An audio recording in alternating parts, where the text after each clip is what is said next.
Assalamualaikum warahmatullahi wabarakatuh. Halo semuanya, jumpa kembali dengan saya, Kak Restu.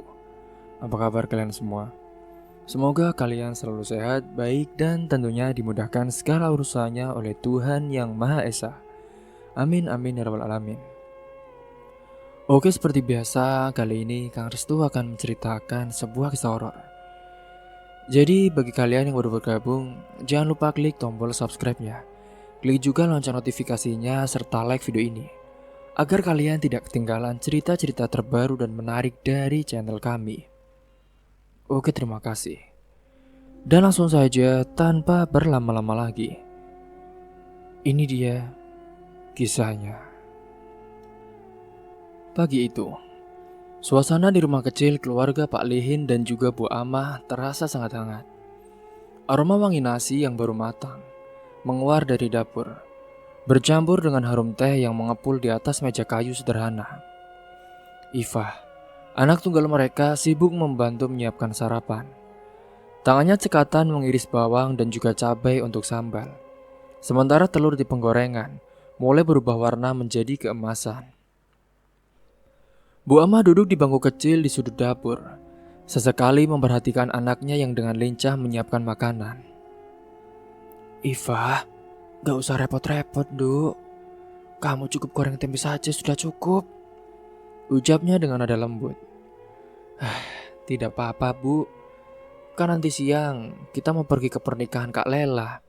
Biar pagi ini sarapannya enak, jawab Iva sambil tersenyum.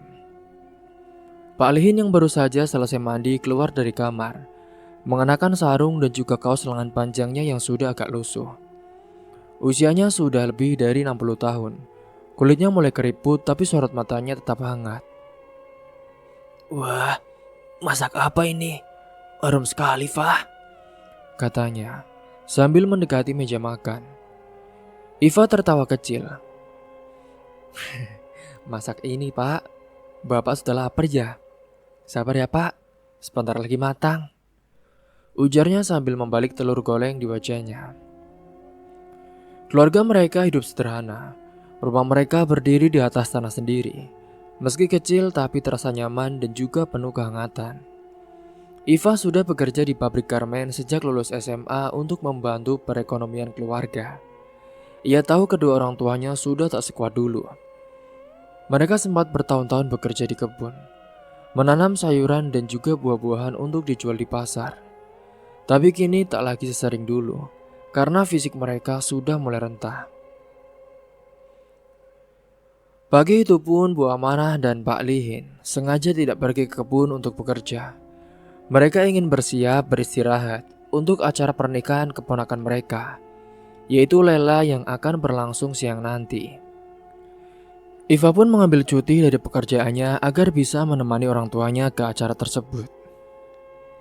Bu, nanti pakai kebaya warna hijau saja ya, yang Iva beliin itu, biar ibu tambah cantik, ujar Iva sambil membawa piring-piring ke meja makan. Bu Ama tersenyum. Iya, nanti yang tua muda dan cantik, ucapnya. Loh, kan harus, Bu. Kan kita mau ke pesta pernikahan. Kalau ibu pakai kebaya itu, pasti ibu yang paling anggun di sana, ucap Iva bercanda. Pak Lihin tertawa kecil sambil menyendok nasi ke piringnya. Ya sudah, kalau begitu Bapak pakai baju batik ya. Tapi yang mana nih, Fa? Bapak pakainya yang coklat saja, Pak. Itu yang paling bagus, jawab Iva. Setelah sarapan, Iva pun segera mencuci piring dan juga merapikan dapur. Sementara itu, Bu Amah mulai memilih baju yang akan dipakainya nanti. Sedangkan Pak Lihin beristirahat sejenak di ruang tamu. Hari ini mereka benar-benar menikmati waktu santai di rumah. Iva merasa bersyukur memiliki keluarga yang hangat. Meskipun ia tahu, ia satu-satunya anak, ia tidak pernah merasa kesepian. Justru ia merasa bertanggung jawab untuk menjaga kedua orang tuanya. Sejak kecil ia sudah terbiasa membantu pekerjaan rumah, memasak, mencuci bahkan ikut ke kebun. Kini sekarang setelah bekerja ia semakin sadar bahwa penghasilannya sangat berarti bagi keluarganya. Namun ada satu hal yang selalu menjadi renungan bagi Iva. Ia sering memikirkan masa depannya. Sampai kapan ia bisa bekerja di pabrik? Apakah ia akan terus tinggal bersama kedua orang tuanya? Atau suatu saat akan menikah dan membangun rumah tangganya sendiri? Pikiran-pikiran itu kadang menghantuinya, tetapi ia tak ingin terlalu terburu-buru memikirkannya. Setelah semuanya beres, Iva masuk ke kamarnya dan mengambil kebaya yang akan dipakainya nanti. Ia mengeluarkan setelan yang telah lama ia persiapkan untuk acara ini.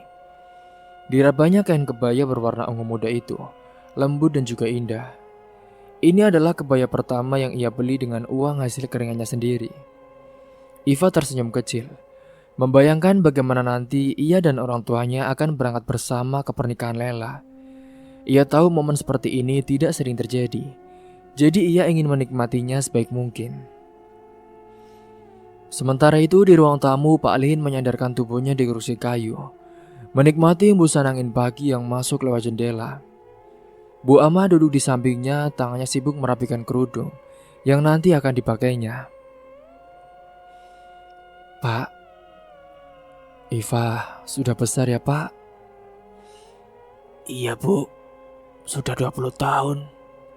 Rasanya baru kemarin kita berdoa siang malam supaya diberi anak. Bu Ama menghela nafas, mengingat masa-masa sulit saat mereka harus menunggu bertahun-tahun untuk memiliki seorang buah hati. Iya Pak, alhamdulillah. Akhirnya Allah kasih Iva ke kita. Dia anak yang baik. Pak Lin tersenyum, matanya menerawang. Iya Bu, semoga dia selalu bahagia ya Bu. Sementara di dalam kamar, Iva masih sibuk menata perlengkapannya. Ia tidak tahu percakapan kecil kedua orang tuanya di ruang tamu. Yang ia tahu, ia hanya ingin membuat mereka bahagia. Hari masih pagi tetapi mereka sudah mulai bersiap-siap. Masih banyak waktu sebelum keberangkatan ke acara pernikahan. Dan Iva ingin memastikan segalanya berjalan lancar. Hari ini adalah hari istimewa bagi keluarga kecil mereka. Dan Iva tidak ingin melewatkan momen kebersamaan ini begitu saja. Hingga hari itu pun setelah semua persiapan telah selesai. Singkatnya tepat pada pukul siang hari itu, Iva, Bu Ama dan Pak Lihin pun berangkat ke pernikahan Lela. Mereka bergabung dengan rombongan keluarga besar lainnya yang sudah berkumpul di rumah seorang kerabat. Beberapa orang terlihat sibuk mengatur kursi, sementara yang lain memeriksa barang bawaan mereka. Sebuah angkutan kecil sudah disiapkan untuk mengangkut rombongan menuju lokasi acara. Kendaraan itu bukan yang baru, tapi cukup nyaman untuk membawa mereka bersama-sama. Semua duduk berhimpitan, tertawa dan saling bertukar cerita. Sepanjang perjalanan, Iva duduk di samping ibunya, sementara bapaknya duduk di sebelah seorang paman mereka. Wah, ramai juga ya, ucap Iva sambil tersenyum ketika melihat keluarga besarnya yang tampak gembira. Iya, Fah, acara begini memang melangkah buat kumpul keluarga. Jadi kamu cepet-cepet ya cari pasangan, jawab salah satu sepupunya yang duduk di dekatnya. Hingga singkatnya tak butuh waktu lama, akhirnya mereka pun tiba di lokasi pernikahan. Sebuah gedung sederhana tetapi dihiasi dengan cantik. Warna-warna pastel mendominasi dekorasi, membuat suasana terasa hangat dan juga anggun. Musik gamelan lembut mengalun di latar, menciptakan atmosfer khas pernikahan adat. Iva turun dari angkutan bersama keluarganya, kemudian masuk ke dalam gedung. Suasana begitu meriah, para tamu duduk di kursi yang berjajar dengan rapi. Sementara di pelaminan, pengantin duduk anggun dalam balutan pakaian adat. Lela terlihat cantik dengan kebaya putih dan riasan wajah yang menambah pesonanya. Saat melihat Iva mendekat, Lela tersenyum lebar. Iva, panggilnya dengan semangat. Iva tertawa kecil dan segera meraih tangan Lela, menggenggamnya dengan erat. Selamat Kak, semoga bahagia selalu dan jadi keluarga yang sakinah mawaddah warahmah ya Kak. Iya Fah, terima kasih ya. Lela tersenyum bahagia, lalu menatap Iva dengan mata berbinar. Sekarang tinggal nunggu giliran kamu. Kamu kapan nyusulnya? Tanyanya dengan goda. Iva hanya tersenyum sedikit tersipu. Doakan saja ya kak. Semoga aku segera nyusul. Iya, pasti didoakan. Cepat atau lambat, pasti ada jodohnya. Iva tersenyum lagi, lalu pamit agar bisa bergabung dengan keluarganya yang lain. Mereka pun segera duduk di meja yang sudah disiapkan untuk para tamu undangan. Meja-meja itu penuh dengan hidangan khas pernikahan. Nasi kuning, ayam opor, sambal goreng kentang, dan juga berbagai kudapan manis yang menggugah selera. Sementara Iva menikmati hidangannya, ia tidak menyadari bahwa ada sepasang mata yang terus memperhatikannya dari kejauhan. Seorang pria muda berdiri dengan tangan menyilang, memperhatikan setiap gerak-geriknya dengan tatapan tajam. Pria itu adalah Fatur. Fatur bukanlah sosok yang asing bagi sebagian besar orang di acara itu. Ia adalah teman dekat Lela, anak dari seorang juragan sapi terkenal di desa sebelah. Banyak yang mengenalnya sebagai pemuda tampan dengan wajah tegas dan juga tubuh tegap.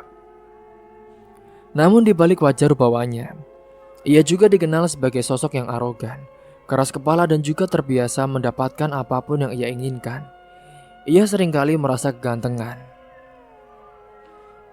Ketika ia melihat Iva, entah mengapa ada sesuatu yang menarik perhatiannya. Ia belum pernah melihat gadis itu sebelumnya, dan hal itu tentu membuatnya penasaran. Tanpa ragu pun saat itu Fatur yang penuh percaya diri. Ia melangkah mendekat. Langkahnya tegap penuh percaya diri. Beberapa tamu yang mengenalnya pun sempat melirik ke arahnya, penasaran dengan tujuan pemuda itu. Iva yang sedang asik menikmati makanannya, tiba-tiba dikejutkan oleh suara seseorang di hadapannya. Hai, boleh kenalan gak? Iva mengangkat wajahnya, mendapati seorang pria berdiri di depannya dengan ekspresi santai, tetapi penuh percaya diri. Mata tajam itu menatapnya lekat, seolah meneliti setiap gerak-geriknya. Ayo, kenalan dong, ucap Fatur dengan paksa. Iva sedikit terkejut. Ia tidak mengenal pemuda itu, tapi dari cara dia bicaranya, jelas bahwa dia bukanlah orang yang biasa meminta sesuatu dengan rendah hati. Iva hanya menanggapinya dengan tersenyum kecil, lalu kembali menunduk, melanjutkan makanannya tanpa menjawab. Ia tidak ingin terlalu menanggapi orang asing yang tiba-tiba muncul tanpa perkenalan. Namun saat itu Fatur tidak menyerah.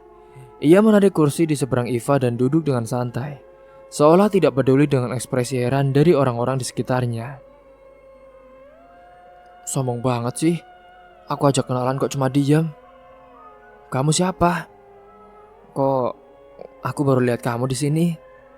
Tanyanya lagi. Kali ini dengan nada yang sedikit lebih serius. Iva masih berusaha bersikap tenang. Ia bukanlah tipe orang yang mudah terpengaruh oleh sikap seperti ini.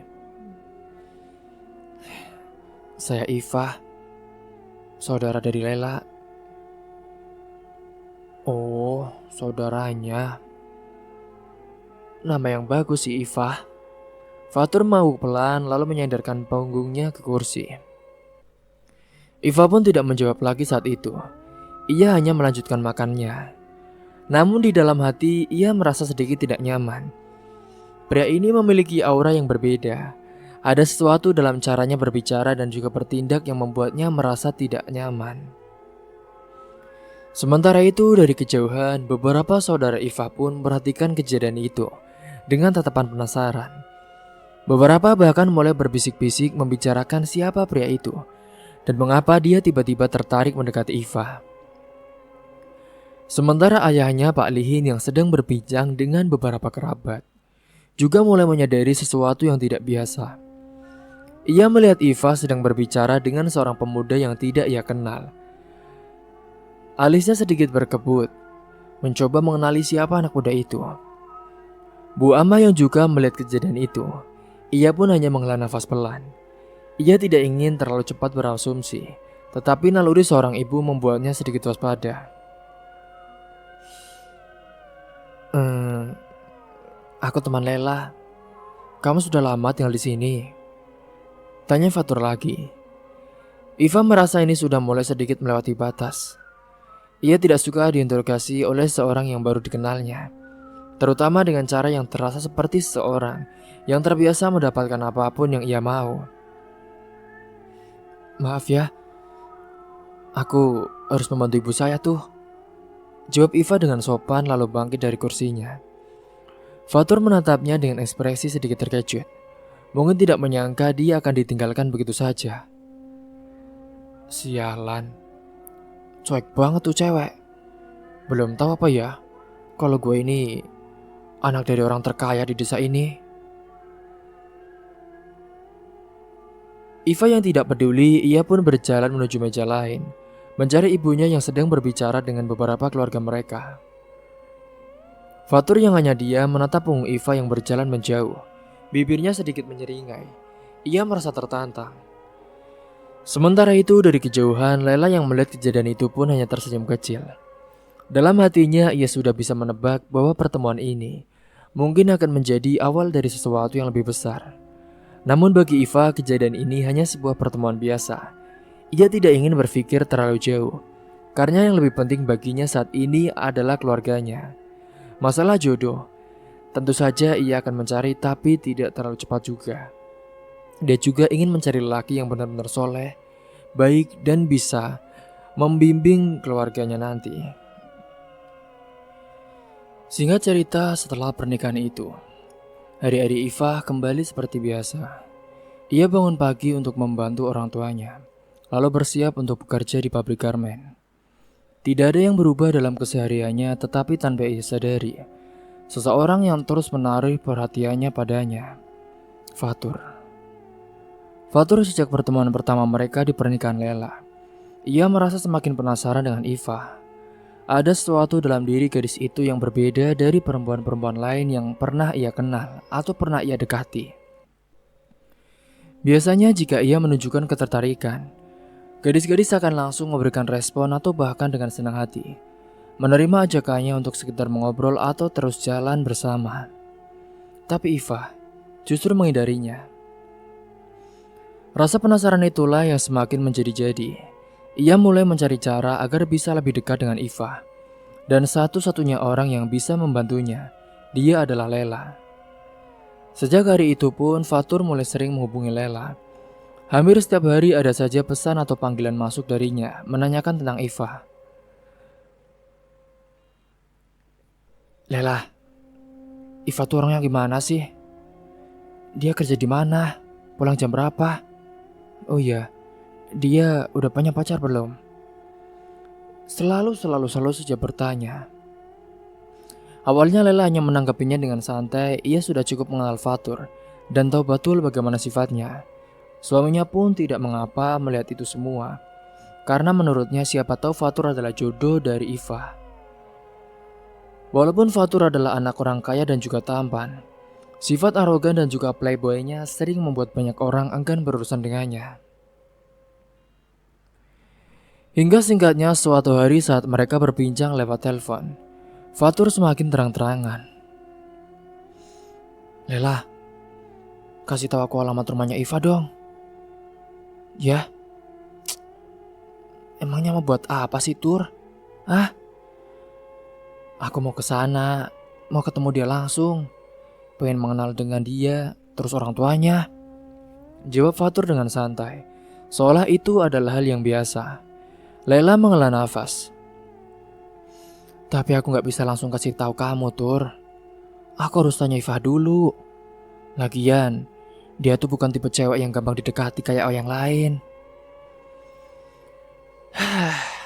"Kamu itu kayak gak tahu aku saja sih, Lel. Justru itulah yang bikin aku makin penasaran." Lela menggeleng meskipun Fatur tidak bisa melihatnya. "Tapi kamu jangan macam-macam ya, Tur. Iva itu beda loh." Fatur tidak langsung membalas, tapi senyum di wajahnya tidak luntur. "Yaudah, coba kamu tanya dia dulu. Aku tunggu ya jawabannya." Lela tahu betul bahwa Fatur bukanlah tipe orang yang mudah menyerah. Namun ia juga tidak ingin sembarangan memberikan informasi tentang Iva tanpa seizin gadis itu sendiri. Maka keesokan harinya saat mereka bertemu di pabrik garmen, Lela mulai menyinggung soal Fatur kepada Iva. Iva, aku mau ngomong sesuatu sama kamu. Tapi kamu jangan kaget ya, kata Lela sambil tersenyum menggoda saat jam istirahat. Iva yang sedang membuka bekal makan siangnya pun menatapnya dengan heran. Apaan sih? Lela mendekatkan wajahnya sedikit. Fatur, dia nanyain kamu terus loh. Katanya dia penasaran banget sama kamu. Iva mengernyit. Fatur. Kenapa sih dia nanya-nanya? Lela tertawa kecil. Ya dia penasaran sama kamu lah. Katanya kamu beda dari cewek lain. Dia sampai maksa aku loh kasih tahu alamat rumah kamu. Iva menggeleng sedikit mendecak. Dasar aneh. Aku kan baru sekali ketemu dia. Kenapa ya jadi segitunya? Ya kamu tahu sendiri kan, Fatur tuh kayak gimana. Dia itu anak orang kaya. Biasa dapetin apa yang dia mau. Tapi ya gitu, arogan, keras kepala. Oh iya, dia juga terkenal playboy, ucapnya dengan lirih saat terakhirnya. Ya kalau gitu, kamu jangan kasih tahu alamat rumahku ya. Iya tenang aja, aku gak akan kasih tahu kok kalau kamu gak setuju. Iva pun tidak terlalu ambil pusing dengan pembicaraan itu. Baginya Fatur hanyalah salah satu dari sekian banyak orang yang mungkin sekedar iseng atau penasaran sesaat. Hari-hari terus berjalan, Iva tetap menjalani rutinitasnya seperti biasa. Pagi-pagi ia membantu ibunya memasak sebelum berangkat kerja, lalu pergi ke pabrik dan bekerja hingga sore. Hingga setelah pulang, ia sering membantu ayahnya di halaman rumah, membersihkan pekarangan atau sekedar berbincang dengan orang tuanya di beranda. Pak Lin dan Bu Ama pun masih menjalani keseharian mereka. Meski sudah tua, mereka tetap bekerja di kebun meskipun tidak sesering dulu. Sesekali mereka pergi ke pasar untuk menjual hasil panen atau membeli kebutuhan rumah tangga. Iva merasa hidupnya sudah cukup nyaman. Ia tidak terlalu memikirkan tentang hubungan asmara ataupun mencari pasangan untuk saat ini. Yang terpenting baginya saat ini adalah bekerja dan memastikan orang tuanya hidup dengan tenang. Namun di sisi lain, Fatur ini, dia masih belum menyerah. Ia terus mencari cara agar bisa lebih dekat dengan Iva. Hingga waktu pun terus berlalu, dan Iva tetap tidak peduli dengan perhatian yang diberikan Fatur. Baginya hidupnya sudah cukup bahagia dengan kesederhanaan yang ia jalani bersama keluarganya. Tapi tanpa ia sadari, langkah Fatur semakin mendekat ke arahnya. Dan suatu hari nanti ia mungkin tidak akan bisa menghindari lagi dari pertemuan yang tidak ia duga. Fatur benar-benar tidak main-main dengan rasa penasarannya terhadap Iva. Setelah berulang kali gagal mendapatkan alamatnya dari Lela, ia pun kini memutuskan untuk mengambil tindakan sendiri. Sebagai anak orang kaya, ia tahu betul bahwa uang bisa membuka banyak pintu yang sulit dibuka dengan cara biasa. Maka ia pun menyuruh beberapa anak buahnya untuk mencari tahu di mana Iva tinggal. Tidak butuh waktu lama, dalam 2 hari saja, ia sudah mendapatkan alamat lengkapnya. Dengan koneksi dan juga uang yang ia miliki, informasi itu sangat mudah didapatkan. Hari itu pun tanpa pikir panjang, Fatur langsung mengendarai mobilnya menuju rumah Iva. Ia memilih mobil terbaiknya, sebuah SUV hitam yang tampak tercolok di jalanan desa yang sederhana. Sepanjang perjalanan pikirannya hanya dipenuhi satu hal, menyatakan langsung perasaannya kepada Iva.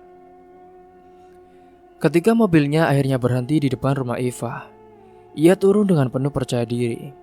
Rumah itu memang sederhana tapi tampak bersih dan juga nyaman. Halaman depan masih dipenuhi beberapa tanaman hijau dengan kursi kayu di beranda yang tampak sering digunakan untuk bersantai. Fatur melangkah mendekat, mengetuk pintu dengan mantap. Tok tok tok. Tok tok tok. Misi. Hingga tak butuh waktu lama lagi, pintu terbuka, dan yang muncul di hadapannya adalah seorang pria parubaya dengan wajah teduh dan tubuh agak kurus. Dia adalah Pak Lihin. Di belakangnya ada seorang wanita juga muncul dari dalam rumah. Wajahnya penuh kebingungan ketika melihat pemuda asing berdiri di depan pintu dengan pakaian rapi dan juga gaya yang begitu percaya diri. Itu adalah Bu Amah, ibu dari Iva.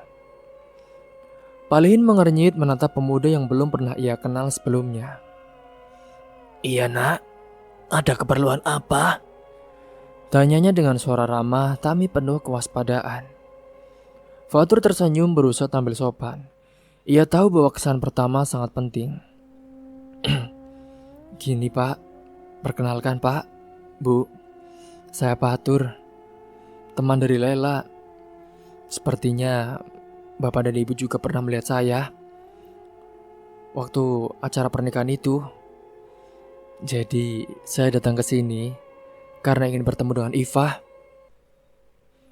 Bu Ama saling berpandangan dengan suaminya. Tapi nak, Iva masih di tempat kerja nak. Mungkin baru pulang nanti sore, katanya. Fatur nampak sedikit kecewa, tapi ia tidak kehilangan semangat. Oh, ya sudah, gak apa-apa Bu. Kalau begitu, boleh gak saya bicara sebentar dengan Bapak dan Ibu? Palihin dan Bu Ama pun semakin heran. Bicara apa ya nak? Fatur menarik nafas. Lalu dengan percaya diri ia pun berkata, jadi gini Pak, Bu.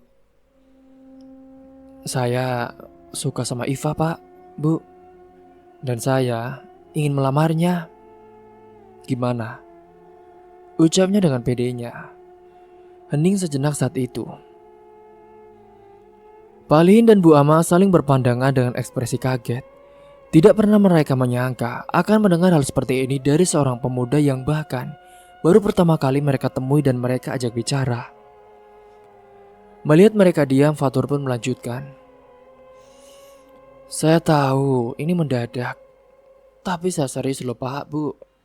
Saya benar-benar ingin menikahi Iva. Tenang saja, Iva tidak akan pernah kelaparan. Tenang. Pak Lin akhirnya membuka suara. Suaranya tenang tapi tegas. Nak, kami kan bahkan belum mengenalmu. Bagaimana bisa kamu tiba-tiba datang dan bilang ingin melamar anak kami? Fatur tersenyum tipis selalu berkata dengan bangga. Saya nih Pak, saya anak Pak Jalil, juragan sapi di desa sebelah. Ucapnya dengan bangga, sembari menepuk-nepuk dadanya.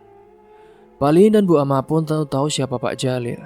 Ia adalah salah satu orang paling kaya di daerah itu. Memiliki ratusan ekor sapi dan tanah luas yang menghasilkan keuntungan besar. Nama keluarga mereka memang cukup dikenal. Namun bagi Palihin dan juga Bu Ama, kekayaan bukanlah segalanya. Mereka tidak pernah mendidik Iva untuk mengejar harta semata. Palihin mengangguk pelan.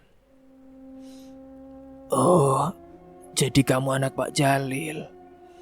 Tapi nak, bagi kami yang lebih penting adalah sopan santun, kepribadian dan agama seorang.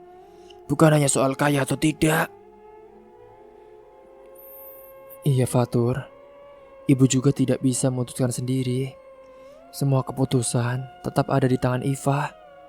Kalau dia menolak, kami tidak akan memaksa. Tapi kami terima niat baik kamu. Fatur awalnya sedikit terkejut dengan respon itu. Ia pikir seperti kebanyakan orang, kedua orang tua Iva akan langsung tertarik begitu saja saat tahu ia berasal dari keluarga kaya. Tapi nyatanya mereka tidak langsung terpengaruh oleh statusnya. Ia pun mencoba menenangkan diri saat itu, lalu tersenyum lagi. Saya mengerti Pak, Bu. Saya juga tidak bermaksud memaksa.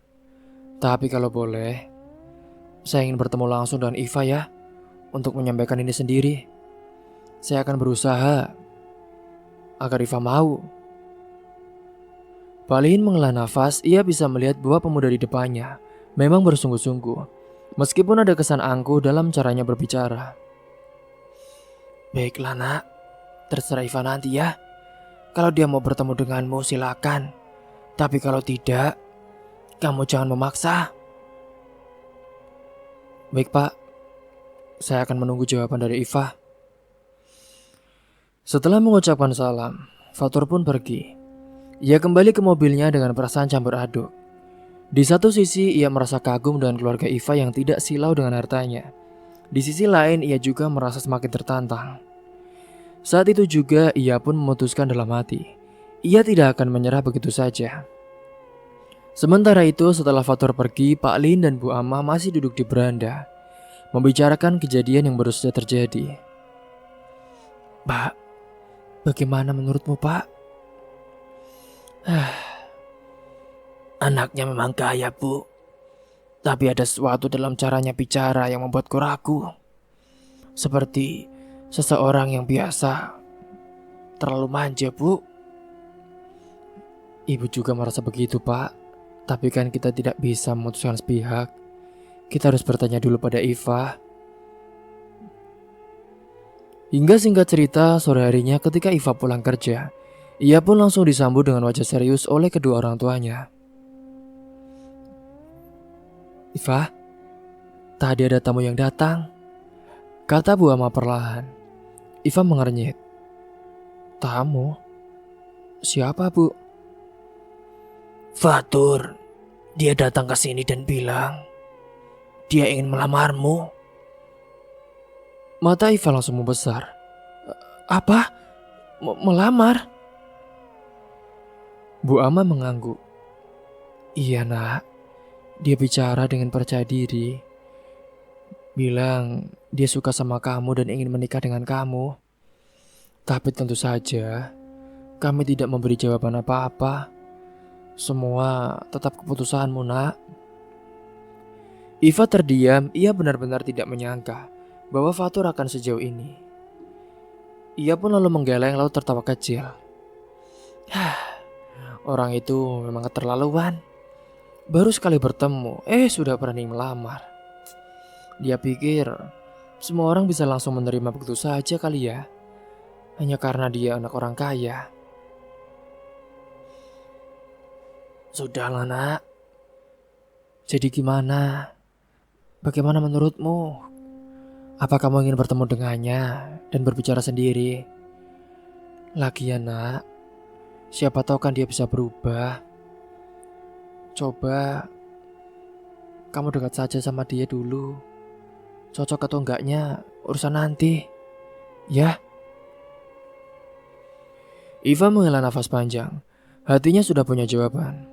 Tapi ia tahu bahwa menghadapi Fatur bukan hal yang mudah. Mungkin saat ini ia akan mencoba bersikap lebih baik dan akan melayaninya. Namun dia akan melayani dengan sebatas sekedar teman. Ya udah Pak, Bu, aku akan pikirkan dulu lah. Singkat cerita, pada malam harinya, setelah percakapan serius dengan orang tuanya, Iva mencoba menenangkan diri di dalam kamar. Ia masih tidak habis pikir dengan sikap Fatur yang begitu mendadak dan memaksakan kehendak. Ia memang sudah mendengar dari Lela bahwa Fatur adalah tipe orang yang selalu mendapatkan apa yang ia inginkan, mau tak mau harus mendapatkan. Tapi Iva tidak menyangka bahwa lelaki itu akan langsung datang ke rumahnya dengan percaya diri seperti itu. Saat ia masih memikirkan hal itu, tiba-tiba terdengar suara mobil berhenti di depan rumah. Tidak lama kemudian terdengar ketukan di pintu. Iva yang sedang duduk di tempat tidurnya pun menajamkan pendengaran.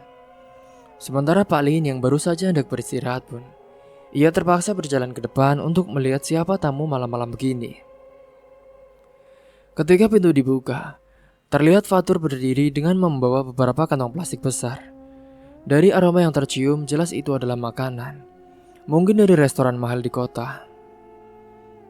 Tok tok tok. Permisi. Assalamualaikum. Pak. Ini Pak, malam-malam begini saya datang membawa sedikit makanan untuk keluarga. Ujar Fatur dengan santai. Bali dan Bu Ama saling berpandangan. Tidak ingin bersikap tidak sopan, mereka pun akhirnya mempersilahkan Fatur masuk. Fatur berjalan saat itu. Ia masuk dengan langkah penuh percaya diri. Ia mengenakan pakaian kasual yang tampak mahal, serta parfum yang aromanya sangat tajam.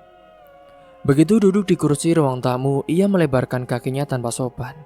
bersandar dengan santai seolah-olah rumah itu miliknya. Iva pun keluar dari kamarnya dengan enggan dan duduk di samping ibunya.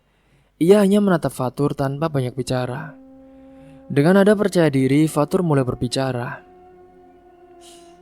Pak, Bu, saya ini orangnya tidak suka bertele-tele. Saya benar-benar serius sama Iva. Kalau nanti Iva menikah dengan saya, keluarga ini tidak perlu susah payah bekerja lagi. Rumah ini bisa saya perbaiki. Bahkan kalau mau pindah ke rumah yang lebih besar, juga bisa. Tenang saja. Bapak dan Ibu tinggal santai saja. Tidak usah mikirin kerja di kebun lagi. Semua kebutuhan bakal saya tanggung oleh bapak saya juga. Balin dan Bu Ama pun semakin merasa tidak nyaman. Bukan hanya karena tawaran itu tidak menarik, tapi cara Fatur berbicara seolah-olah mereka ini orang yang harus diselamatkan oleh hartanya. Balin menghela nafas lalu menatap Fatur dengan tenang. Nah Fatur, kami memang hidup sederhana, tapi kami bahagia. Kami juga tidak pernah merasa kekurangan. Kami bekerja karena itu bagian dari hidup kami, bukan sekedar untuk bertahan hidup. Dan satu hal lagi, kebahagiaan dalam pernikahan tidak hanya diukur dari harta, tapi juga akhlak dan juga sikap. Iva yang mendengar itu pun sedikit tersenyum. Ia bangga pada ayah dan ibunya yang selalu berpikir jernih. Namun Fatur tampak tidak terlalu peduli dengan jawaban itu. Ia justru tertawa kecil dan berkata, Pak, hidup itu lebih enak kalau kita tidak perlu kerja keras, Pak. Kalau sudah ada yang bisa menyediakan segalanya, kenapa harus susah-susah? Suasana mulai terasa makin tidak nyaman. Bu Ama pun akhirnya berdeham pelan lalu berkata, Nah Fatur, maaf, sekarang sudah jam 10 malam. Mungkin lebih baik kalau Nak Fatur pulang dulu. Kurang baik loh kalau ada tamu laki-laki di rumah kami sampai larut seperti ini. Nanti bisa jadi omongan tetangga. Fatur mengangkat alisnya tampak sedikit tersinggung. Tapi ia tetap berdiri dan bersiap pergi. Namun ia tidak mengucapkan salam atau bersalaman dengan Pak Lin dan Bu Ama. Tanpa basa-basi, ia pun langsung keluar rumah, masuk ke dalam mobilnya, dan melaju dengan kecepatan tinggi di jalanan desa yang sepi. Setelah Fatur pergi, Iva menghela nafas panjang. Bu, Pak, orang seperti itu bagaimana bisa merasa yakin bahwa aku mau menikah dengannya, Pak? Sudah, Nak. Kamu sabar, ya. Lumrah, mungkin Fatur dari kecil selalu dimanja, jadi sikapnya seperti itu. Iva mengangguk pelan, ia merasa semakin tidak nyaman dengan sikap Fatur. Namun kejadian malam itu ternyata hanya awal dari gangguan Fatur. Kini singkat cerita, keesokan harinya, saat Iva bersiap berangkat kerja seperti biasa, ia terkejut sekali ketika melihat sebuah mobil hitam sudah terparkir di depan rumahnya. Di dalamnya Fatur duduk di balik kemudi, menunggu dengan ekspresi santai. Saat Iva keluar, Fatur membuka kaca jendela mobilnya. Bip bip. Pagi cantik. Fah, aku antar kamu kerja ya. Tidak usah, aku biasa naik motor sendiri kok. Sudah, ngapain sih repot-repot naik motor? Kalau bisa naik mobil, adem. Aku di sini setiap pagi buat antar kamu. Ayo naik. Iva masih ragu. Tapi saat ia melihat beberapa tetangga mulai memperhatikan, ia merasa tidak enak. Ia takut jika menolak terus-menerus akan ada gosip yang tidak mengenakan tentang dirinya dan juga keluarganya. Dengan berat hati, akhirnya ia pun masuk ke dalam mobil itu. Selama perjalanan, Iva hanya diam. Ia tidak mau banyak bicara, tetapi tetap Fatur mencoba mengajaknya mengobrol. Fah, kamu tuh beruntung kali. Kamu tahu nggak? Banyak di luar sana cewek yang pingin diperlakukan begini sama aku. Tapi aku cuma mau sama kamu, ucap Fatur sambil menyeringai. Iva hanya tersenyum tipis, bukan senyum tanda suka, tapi lebih karena ia tidak ingin memicu masalah. Kini hari-hari berikutnya hal yang sama pun terus terjadi. Setiap pagi Fatur sudah siap di depan rumah Iva, memaksanya untuk diantar ke tempat kerja. Awalnya Iva memang merasa sangat terganggu, tapi lama-kelamaan ia juga mulai terbiasa dengan keberadaan Fatur. Bukan berarti ia akan menerima perasaan Fatur. Ia tetap merasa tidak nyaman, tapi ia melihat usaha yang dilakukan laki-laki itu untuk terus mendekatinya. Namun jauh di dalam hatinya, ia tetap satu hal tahu. Ia tidak bisa dengan mudah menerima seseorang hanya karena kegigihannya. Apalagi jika orang itu tidak memiliki sifat yang bisa ia hormati. Iva yang menunggu waktu yang tepat untuk mengambil keputusan. Dan ia tahu, cepat atau lambat ia harus menghadapi Fatur dengan cara yang lebih tegas. Saat di tempat kerja, Iva mulai menghadapi situasi baru yang cukup membuatnya kesal. Terutama dari sahabatnya dan juga saudaranya yaitu Lela. Saat mereka sedang beristirahat di kantin setelah setengah hari bekerja, Lela dengan senyum menggoda mulai menggodanya. Fah, aku lihat tiap pagi kamu sekarang gak naik motor sendiri lagi ya. Sekarang ada yang nganterin pakai mobil mewah. Siapa lagi kalau bukan Fatur?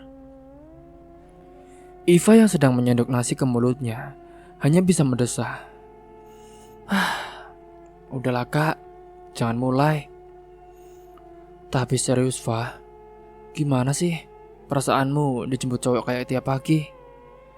Bayangin aja deh, kita ini naik motor capek-capek, kamu tinggal duduk manis, AC nyala, terus langsung diantar sampai depan pintu tempat kerja. Enak kan? Lela tertawa kecil, jelas menikmati bagaimana wajah Iva mulai kesal. Iva menatap wajahnya. Kak, denger deh, aku tuh gak pernah minta dijemput atau diantar ya. Dia yang maksa sendiri. Aku juga gak nyaman. Tapi aku takut kalau aku nolak mentah-mentah, nanti dia malah buat masalah sama keluargaku. Lela mengerutkan kening. Seriusan? Emang segitunya? Iva mengangguk. Iya kak, Fatur kan bukan tipe orang yang bisa dengan mudah menerima penolakan. Kalau dia udah mau sesuatu, dia tuh pasti bakal dapetin itu dengan segala cara. Dan aku gak mau keluargaku kena imbasnya. Lela akhirnya menurunkan nada bercandanya. Ia tahu Iva bukanlah tipe orang yang gampang terpengaruh oleh harta. Dan kalaupun Iva sampai berbicara sekeras ini, berarti memang ada sesuatu yang mengganggunya.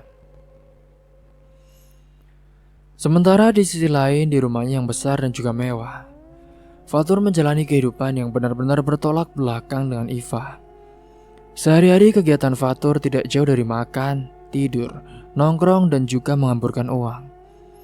Jika bosan di rumah, ia akan keluar bersama teman-temannya, menghabiskan malam di kafe mahal atau sekedar mengitari kota dengan mobilnya yang berharga ratusan juta. Fatur tidak pernah berpikir untuk bekerja. Baginya, hidup adalah tentang menikmati apa yang sudah disediakan oleh keluarganya. Setiap kali butuh sesuatu, ia tinggal meminta kepada ayahnya, Pak Jalil yang selalu memanjakan anak semata wayangnya itu. Hingga suatu hari saat sedang bersantai di ruang keluarga dengan segelas jus jeruk di tangannya, ayahnya duduk di sebelahnya dan memulai pembicaraan serius. Fatur, kamu udah umur segini, sudah waktunya mikirin masa depan. Kamu gak bisa loh terus-terusan begini aja. Ayah pingin kamu segera menikah, ujar Pak Jalil dengan nada tegas. Fatur mengangkat alisnya. Nikah? Untuk apa ya? Lagian aku juga kan masih mau menikmati hidup. Pak Jalil mendengus. Menikah itu bukan cuma buat kesenangan. Kamu harus mulai belajar bertanggung jawab. Lagi pula, kalau kamu sudah punya istri, kamu akan lebih tenang. Tidak cuma main-main terus. Fatur mendecakkan lidah, lalu meletakkan gelasnya di meja. Ia tidak suka kalau sudah berbicara soal tanggung jawab ataupun masa depan. Tetapi kemudian ia tersenyum karena mengingat sesuatu. Tapi ayah tenang aja ya, aku sudah punya calon, katanya dengan santai. Pak Jalil terkejut saat itu. Oh ya? Calon? Siapa dia? Keluarga mana? Fatur tersenyum penuh percaya diri. Sudah ya, nanti aku kenalin langsung aja ke ayah. Aku bakal bawa dia ke sini. Mbak Jalil mengangguk puas. Ya sudah, baguslah. Kalau kamu memang sudah ada pilihan, lebih baik bawa dia ke sini secepatnya. Ayah ingin lihat siapa yang bakal jadi menantu ayah. Fatur hanya mengangguk tanpa benar-benar memikirkan apa konsekuensinya. Baginya yang terpenting adalah ayahnya tidak lagi memaksanya mencari calon lain. Dan tentu saja calon yang dimaksud adalah Iva. Namun di sisi lain, Iva sendiri justru semakin merasa tidak nyaman dengan situasi yang ada. Meskipun Fatur terus berusaha mendekatinya, Iva tahu betul bahwa hatinya tidak bisa dipaksa. Ia tidak mencintai Fatur dan ia juga tahu bahwa pria itu bukanlah tipe yang bisa ia harapkan untuk menjadi pasangan hidup. Tetapi masalahnya bagaimana ia bisa menghindar dari Fatur. Dalam pikirannya hanya ada satu cara untuk bisa benar-benar menghentikan Fatur dan terus mengejarnya, yaitu dengan menemukan seorang yang benar-benar ia cintai. Itu adalah satu-satunya cara supaya Fatur tidak terus mengejarnya. Namun siapa pria itu? Iva yang sekarang tidak pernah benar-benar memikirkan soal cinta sebelumnya. Selama ini ia hanya fokus pada pekerjaannya, membantu orang tuanya dan menjalani kehidupan dengan sederhana. Tetapi kini ia merasa bahwa ia harus menemukan seorang yang bisa melindunginya dari Fatur. Bukan hanya sekedar pelarian, tetapi seseorang yang benar-benar bisa mengisi hatinya. Namun masalah sekarang, Iva tidak tahu siapa orang itu. Dan tanpa ia sadari, waktu terus berjalan dan Fatur semakin serius dalam usahanya untuk mendapatkannya. Kini singkat cerita, memang Fatur semakin gencar mendekati Iva.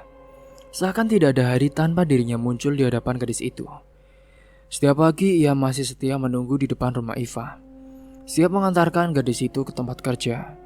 Di tempat kerja pun, ia beberapa kali mengirimkan makanan mewah yang membuat Iva semakin tidak nyaman. Iva merasa dirinya seperti burung dalam sangkar emas. Ia tidak bisa terus-menerus berpura-pura menerima kebaikan Fatur hanya karena takut membuat masalah. Lama-lama tekanan itu pun ternyata semakin mengimpitnya. Ia tidak bisa lagi hanya diam dan membiarkan keadaan berjalan seperti ini. Hingga suatu sore saat Iva baru saja pulang kerja, ia menemukan Fatur sudah berdiri di depan rumahnya seperti biasa. Kali ini Fatur tidak sendiri. Ia membawa sebuah kotak besar yang terlihat seperti hadiah mahal. Iva, ini aku bawa sesuatu buat kamu, Fah.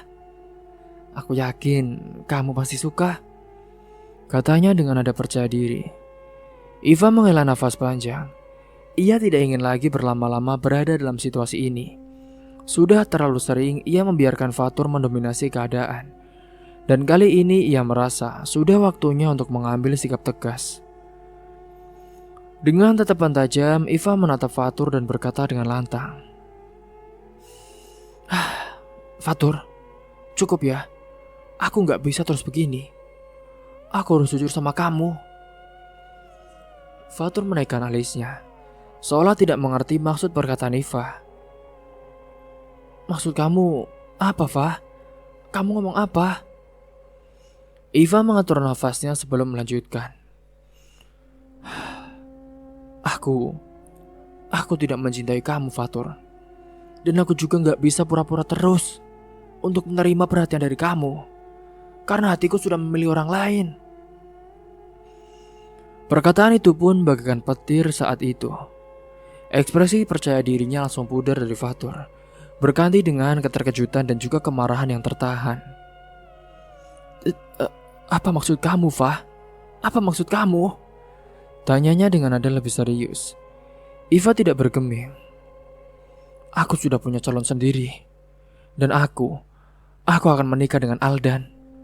anak ustadz di kampung ini, katanya dengan tegas.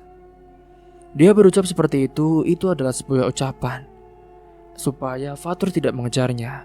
Sebenarnya ia tidak ada hubungan apa-apa dengan Aldan. Fatur benar-benar terkejut. Ia tidak menyangka bahwa setelah semua usaha yang ia lakukan, Iva justru memilih pria lain. Aldan siapa, Fa? Dia siapa? Apa yang dia punya sampai kamu lebih memilih dia daripada aku? Fatur mulai kehilangan kesabarannya. Iva menatapnya dengan mata penuh ketegasan. Fatur, yang aku cari bukan kekayaan, Fatur. Aku butuh seorang yang bisa membimbingku, yang bisa menghargai aku dan yang punya akhlak baik. Aldan adalah orang itu. Wajah Fatur berubah merah padam. Ia merasa dipermalukan. Ia sudah mengeluarkan banyak usaha untuk mendekati Iva. Bahkan berniat memperkenalkannya pada ayahnya. Tapi sekarang, semua itu terasa sia-sia. Kamu serius memilih orang itu dibanding aku, Fa? Suaranya terdengar penuh emosi. Iva mengangguk tanpa ragu. Iya, Tor. Aku serius. Aku minta maaf. Fatur mengepalkan tangannya, berusaha menahan amarahnya. Ia tidak bisa menerima kenyataan bahwa ia, seorang pria kaya, anak juragan kaya, yang terbiasa mendapatkan apa yang dia inginkannya, justru kini ditolak mentah-mentah oleh seorang gadis sederhana seperti Iva. Lihat saja ya, aku gak akan tinggal diam.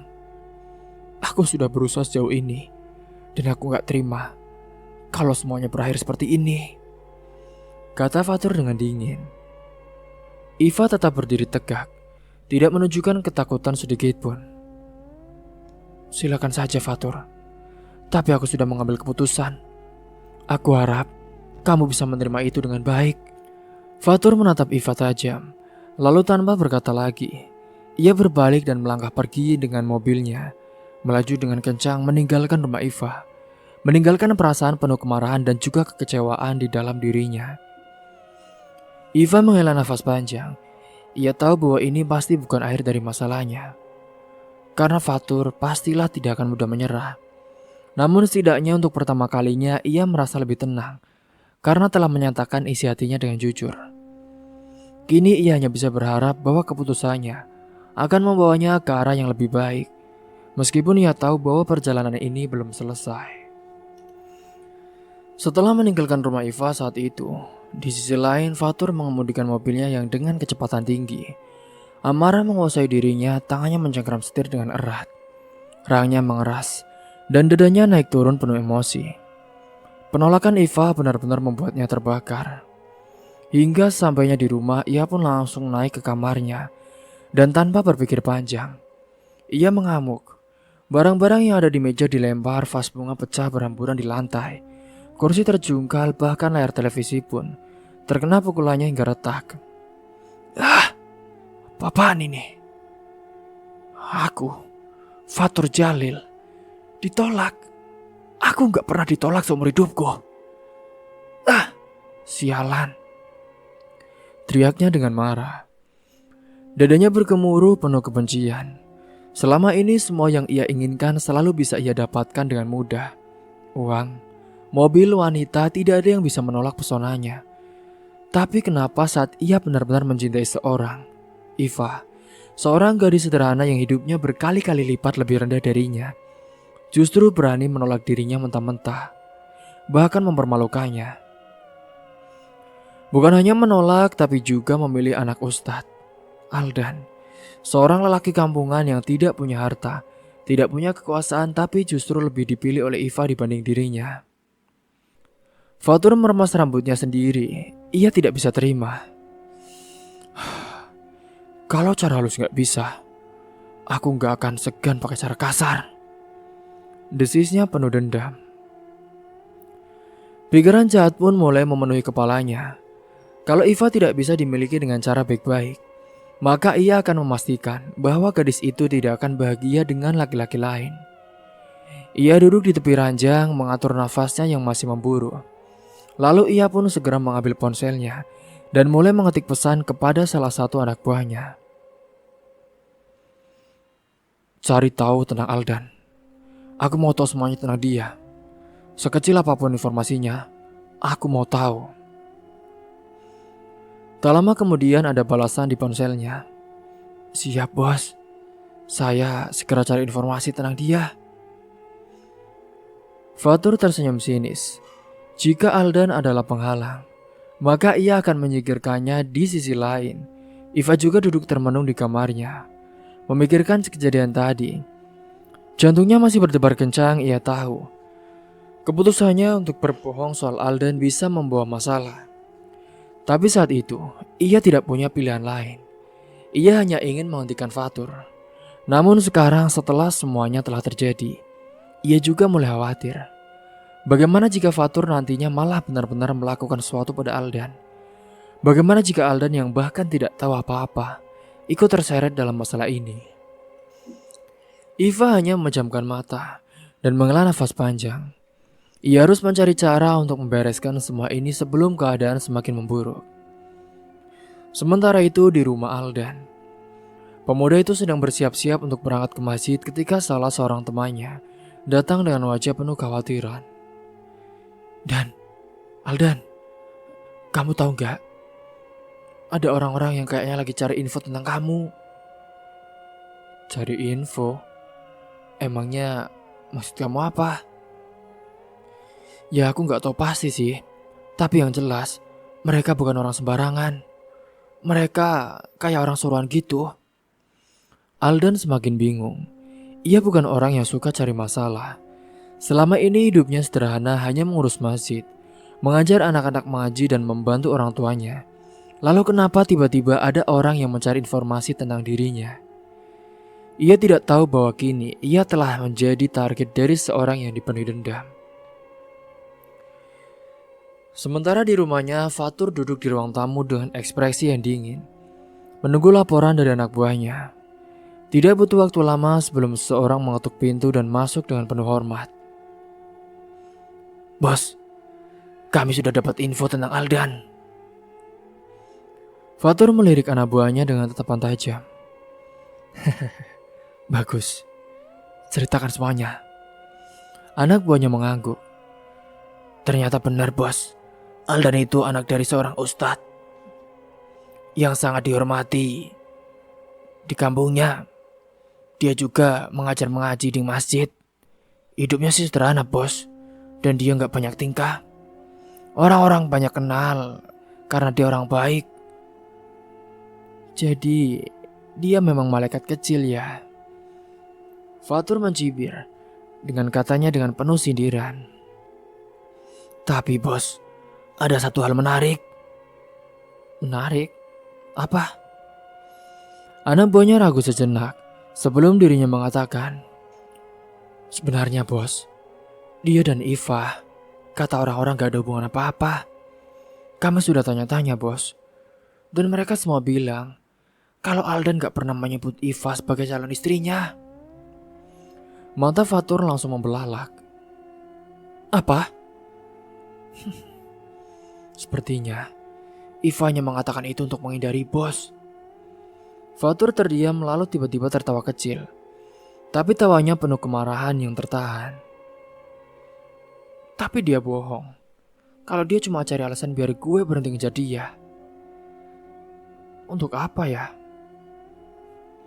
Fatur menggetar giginya. Kalau gitu, aku minta kalian bereskan semuanya. Aku gak peduli gimana pun caranya. Pokoknya aku mau Iva tahu bahwa gak ada yang bisa nolak saya suka hati. Ingat.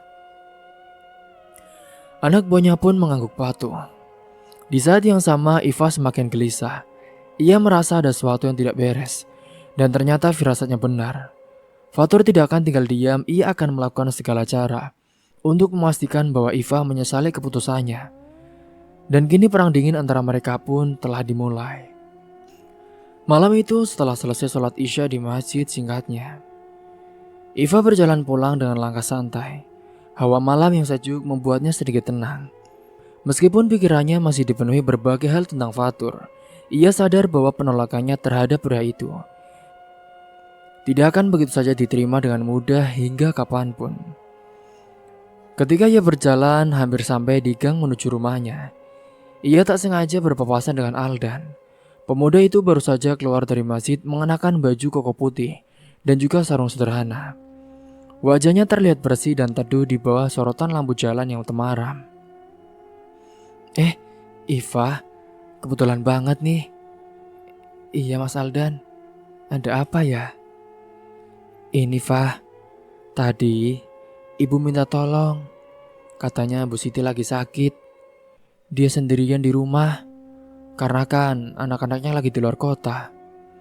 Terus Ibu Siti bilang dia minta aku nengokin. Kamu mau ikut? Iva langsung mengangguk. Iya Mas, tentu saja.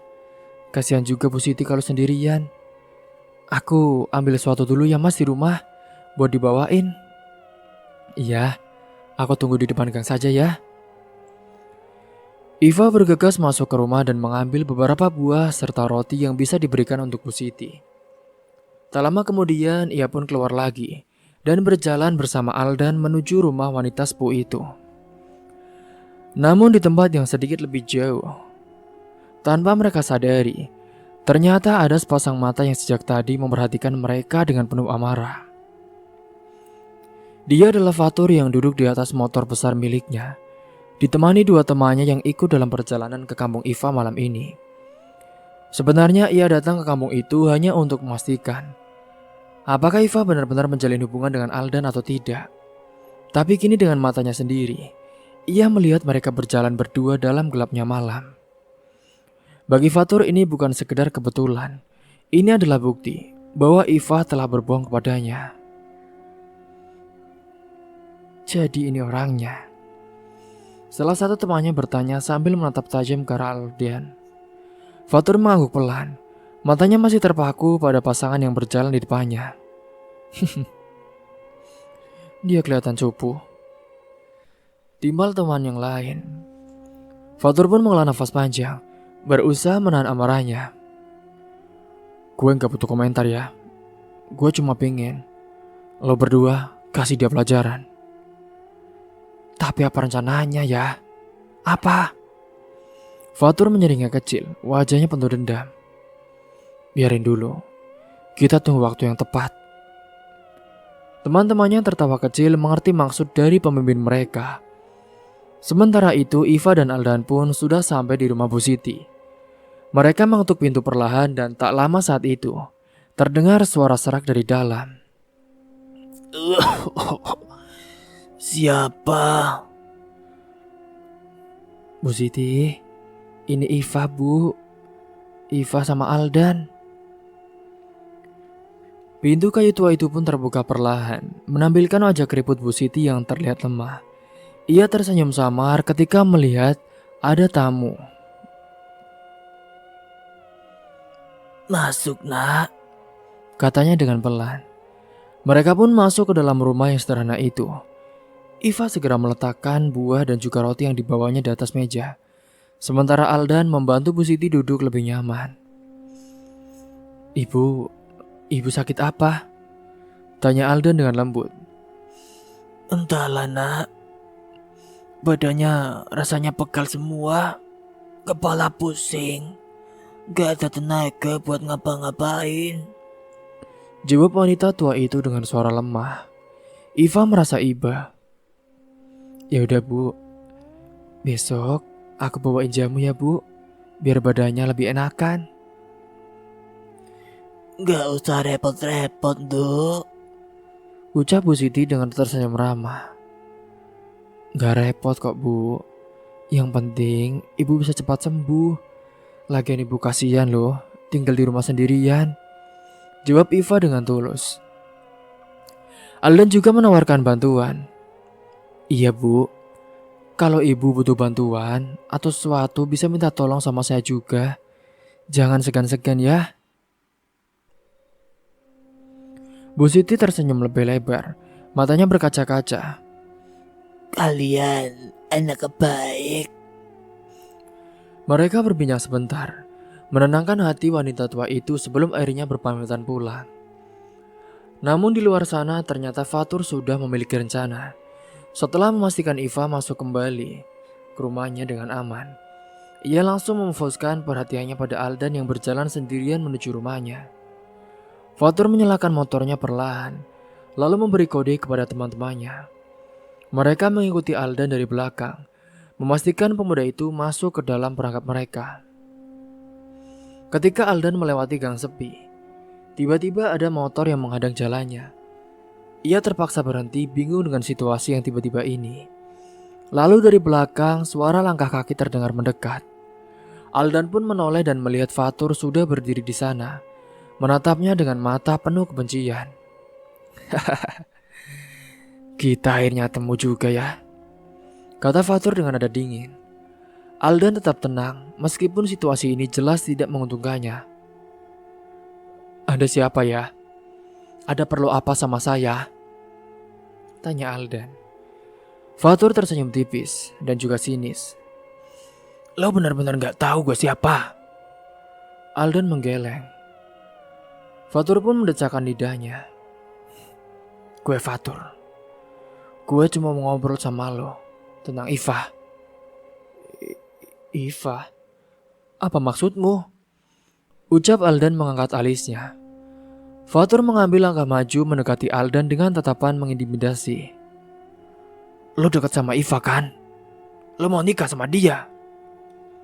Aldan menatapnya tanpa takut. Iva itu teman aku. Itu saja. Siapa yang mau menikah dengan dia? Fatur tertawa sinis. Oh iya, gak usah bohong deh. Kenapa dia bilang kalau kamu calon suaminya? Aldan terdiam sesaat.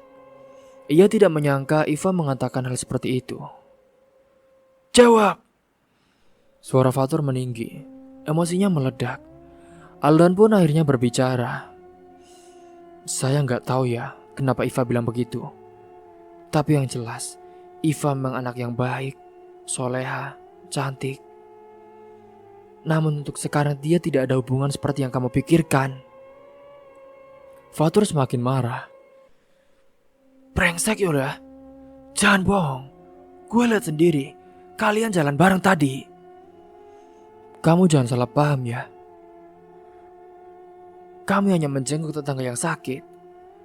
Terus kenapa emangnya kalau aku berjalan sama dia? Aldan tetap tenang meski situasinya semakin buruk. Fatur tidak peduli lagi. Baginya Aldan adalah penghalang. Jika ia tidak bisa mendapatkan Iva, maka tidak ada orang lain yang boleh mendapatkannya. Tanpa baba, salah satu teman Fatur pun melangkah maju dan mendorong Aldan hingga hampir terjatuh. Sialan lo. Apa-apaan ini? Seru Aldan, mencoba menjaga keseimbangan. Fatur melipat tangannya menatap Aldan dari atas sampai ke bawah. Lo ingat-ingat gue ya. Gue anak orang kaya. Gue punya segalanya. Lo tahu, gue gak suka kalau ada orang yang berani ngerebut sesuatu dari gue. Iva itu harusnya buat gue.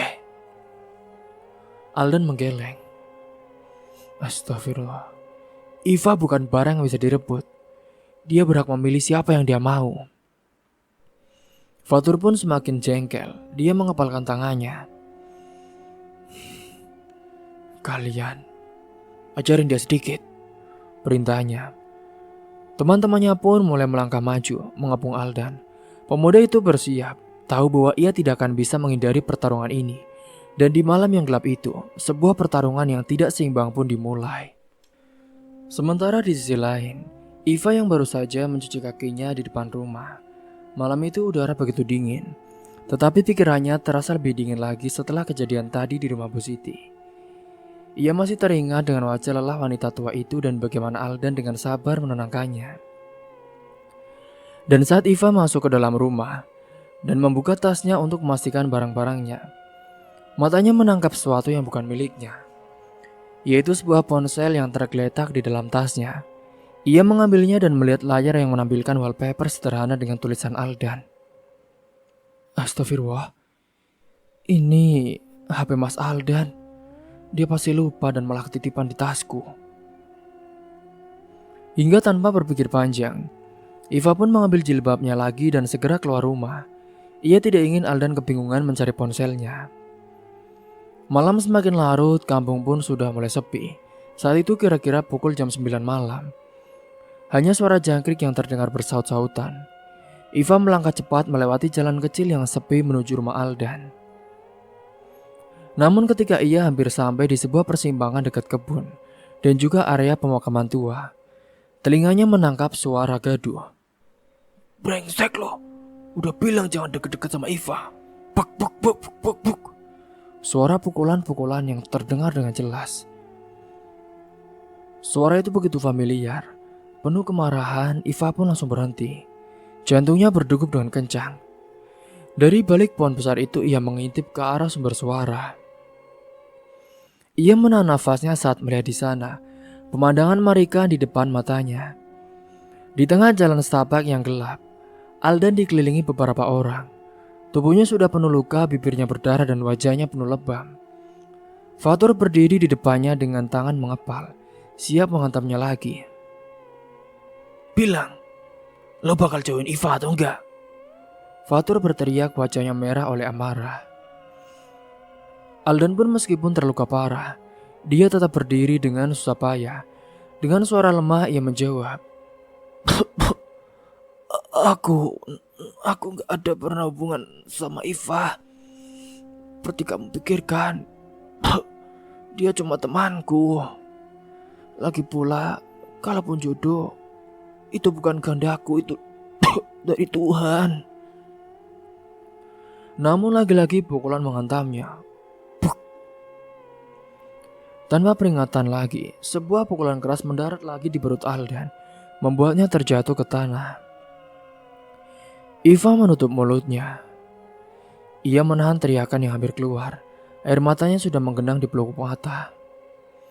Lo gak ngerti ya, gue gak suka ada yang deketin Iva selain gue. Fatur membentak sambil menendang tubuh Aldan yang sudah tak berdaya.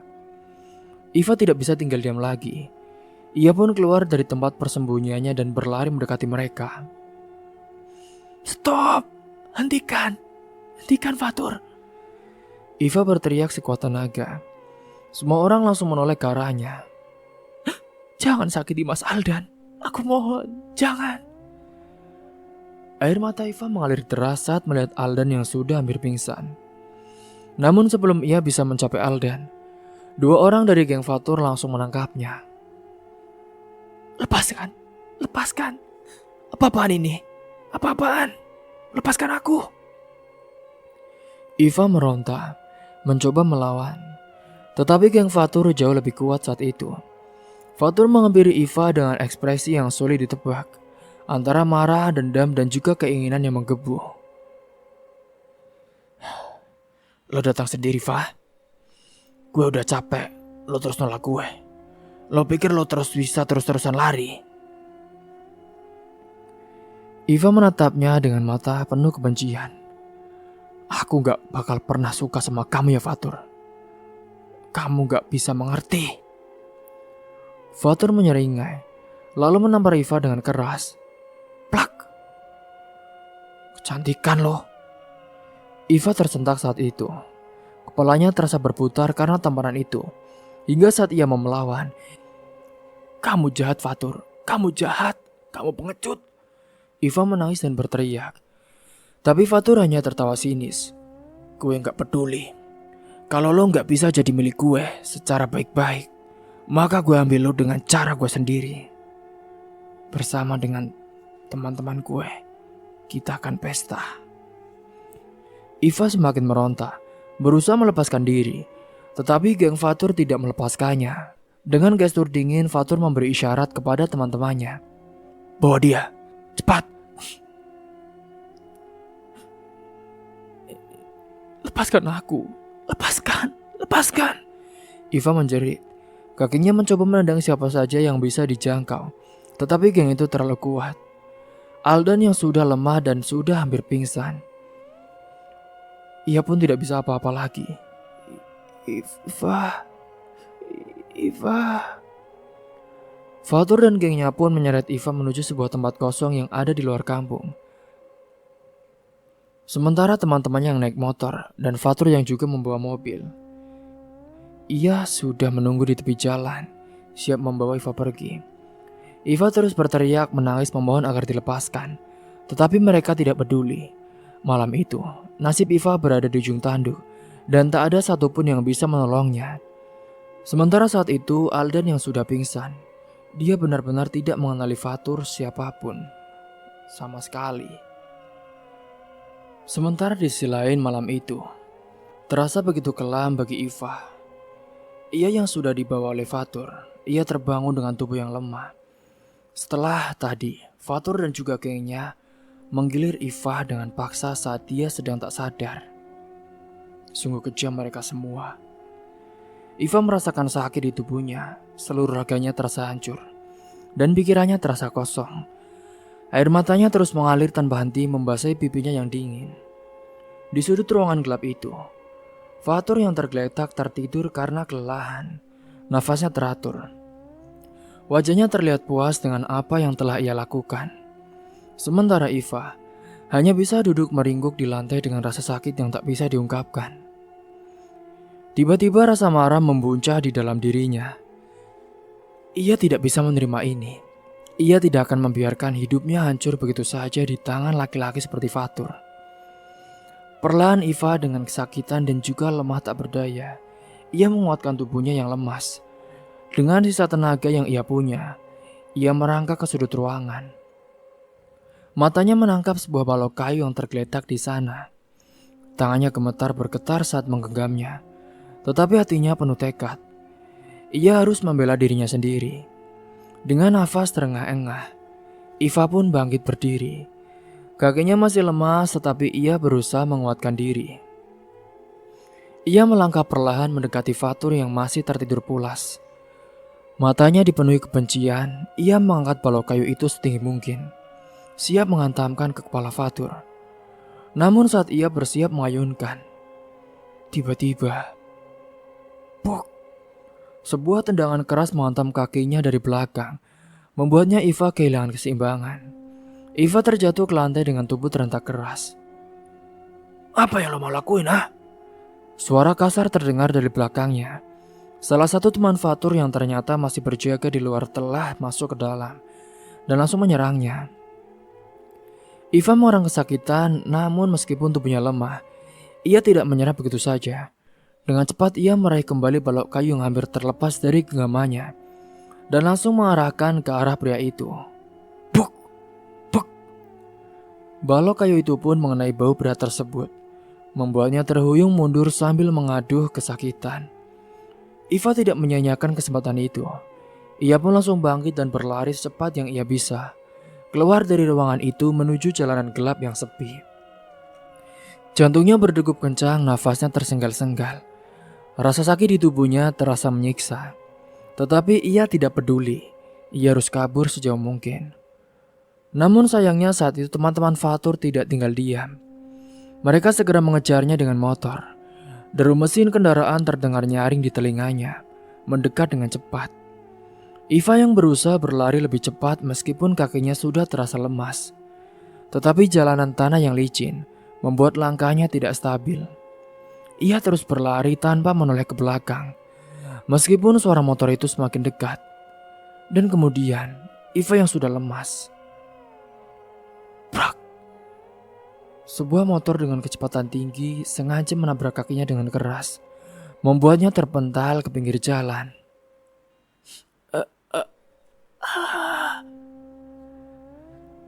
Iva menjerit kesakitan saat tubuhnya menghantam tanah kasar, lutut dan lengannya lecet.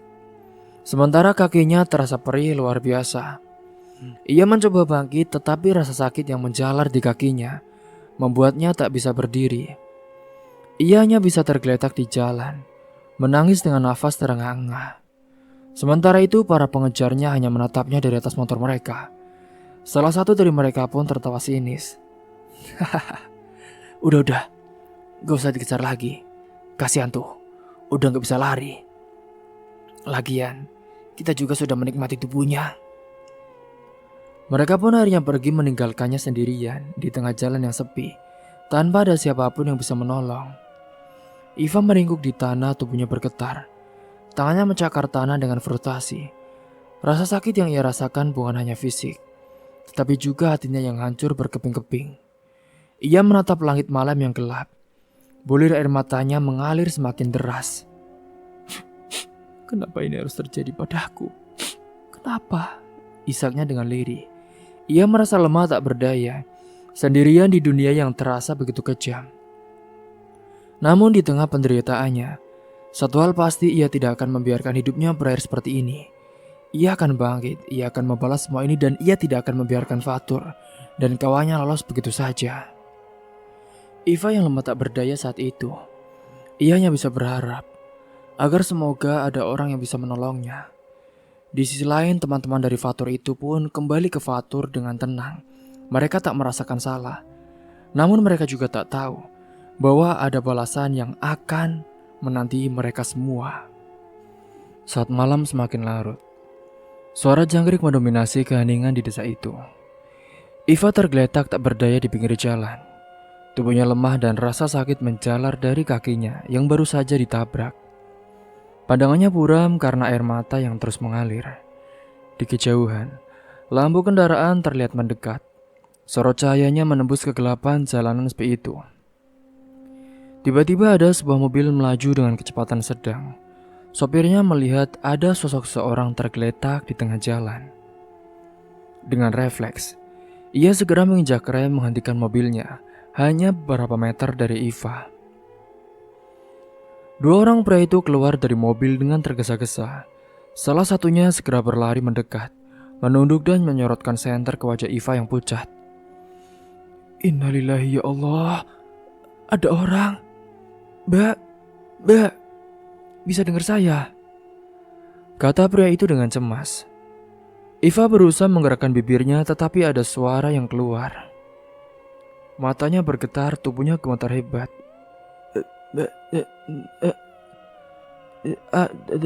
Suaranya terbata-bata. Masya Allah, innalillahi ya Allah, dia masih hidup. Ayo, kita harus segera bawa ke rumah sakit, kata pria itu kepada temannya. Tanpa pikir panjang, mereka mengangkat tubuh Iva dengan hati-hati dan membaringkannya ke dalam mobil. Salah satu pria pun langsung menyalakan mesin melajukan mobil mereka ke rumah sakit terdekat. Dalam perjalanan, Iva yang setengah sadar meneteskan air mata. Tubuhnya terasa dingin, pikirannya kacau balau. Di antara kesadarannya yang samar, ia hanya bisa berdoa agar ia bisa selamat dan juga kembali ke rumah. Sementara itu di desanya, suasana sudah mulai geger. Aldan yang tadi tergeletak akibat dikeroyok oleh teman-teman Fatur telah ditemukan oleh warga yang sedang ronda malam. Tubuhnya penuh lebam, wajahnya bengkak akibat dipukuli. Beberapa warga pun langsung membawa Aldan pulang ke rumahnya, membuat keluarganya terkejut dan panik ketika melihat kondisinya yang sangat mengenaskan. Aldan, ya Allah, siapa yang melakukan ini, nak? Tanya ibunya dengan suara bergetar. Aldan masih kesulitan berbicara, nafasnya berat. Kepalanya terasa sakit luar biasa.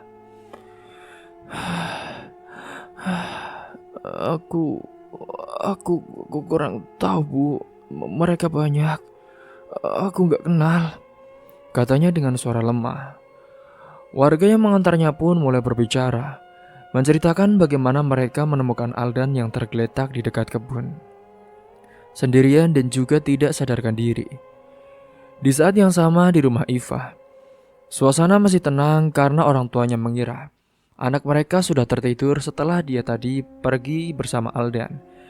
Namun dia tak tahu bahwa saat itu Iva keluar lagi.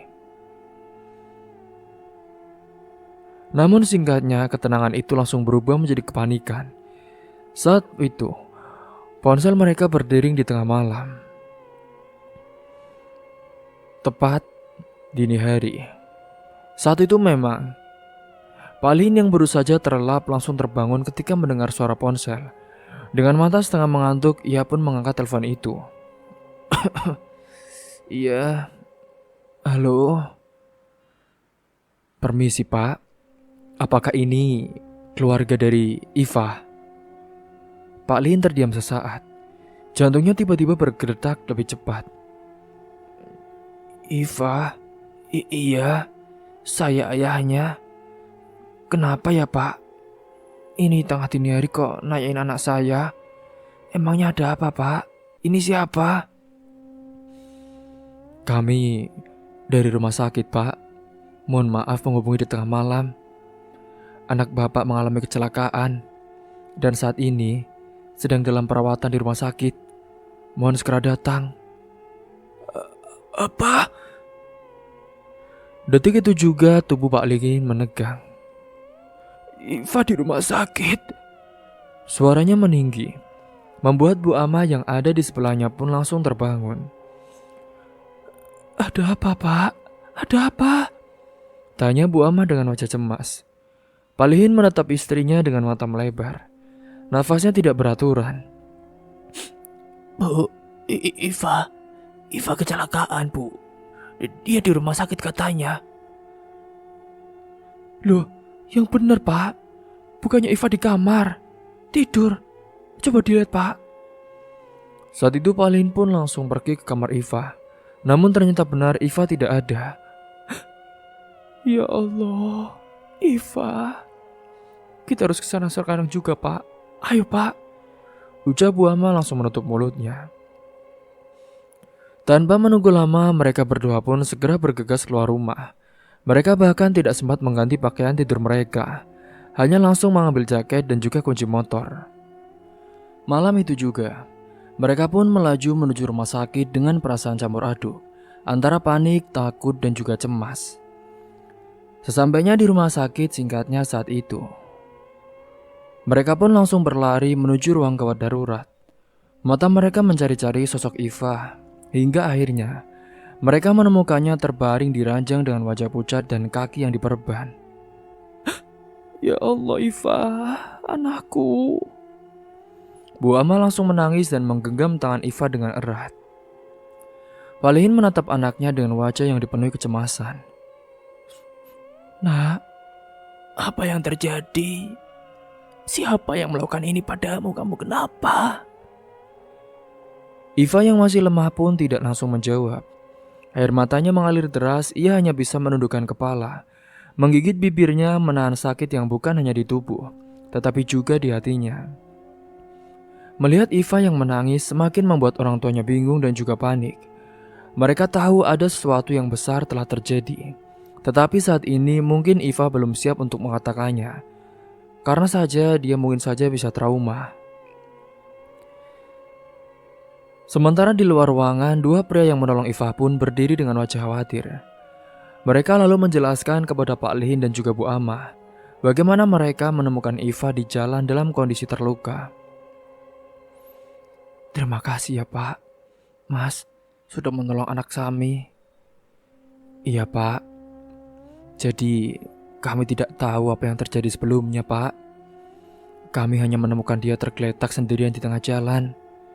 Sepertinya anak Bapak korban tabrak lari, kata salah satu pria. Pak Lin pun mengepalkan tangannya, matanya berkaca-kaca. Siapa ya yang tega melakukan ini kepada anak satu-satunya aku?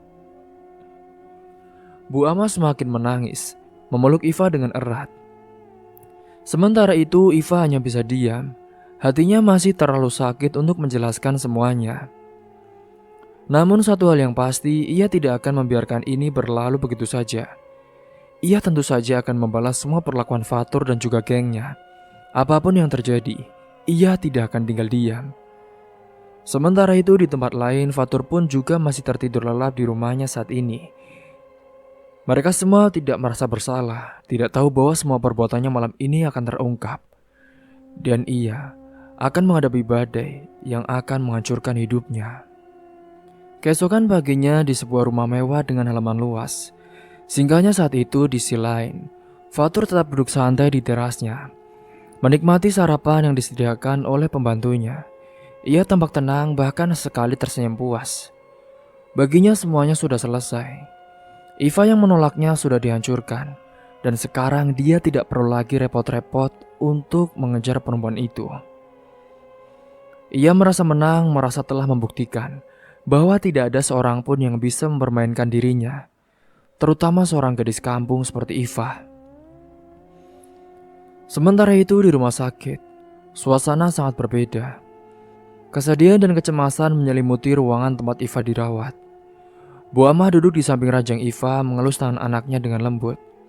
Air matanya tak henti mengalir. Pak Lihin pun berdiri di sudut ruangan menggenggam kepalanya dengan frustasi, mencoba menahan emosinya. Sementara dokter yang menangani Iva, dia berdiri di hadapan mereka dengan ekspresi yang serius. Pak, kami sudah melakukan pemeriksaan lebih lanjut terhadap kondisi anak bapak dan ibu. Ucapnya hati-hati. Pak Lihin dan Bu Amah saat itu menatap dokter dengan cemas, takut mendengar kabar buruk. Namun setelah kami periksa Pak, kami menemukan cedera parah di kaki Iva akibat tabrakan yang dialaminya. Sayangnya, cedera itu menyebabkan gangguan serius pada saraf kakinya yang berpotensi membuatnya menjadi lumpuh. Mendengar kata lumpuh, Bu Amah pun langsung menutup mulutnya. Air matanya semakin deras, Pak Lihin meremas kepalan tangannya. Matanya memerah menahan emosi.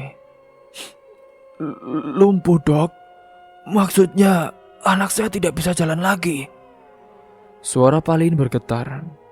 Dokter mengangguk pelan. Kemungkinannya sangat besar Pak. Kami akan tetap berusaha dengan terapi dan juga pengobatan. Tetapi pemulihannya tidak bisa dijanjikan. Dan juga memakan biaya yang cukup mahal Pak. Bu Amah semakin terisak. Tubuhnya bergetar menahan kesedihan. Iva anak sematawayang mereka. Gadis muda yang penuh semangat kini harus menghadapi kenyataan pahit ini. Namun itu belum semuanya. Dokter pun melanjutkan dengan nada lebih pelan, seolah takut menambah luka yang sudah dalam.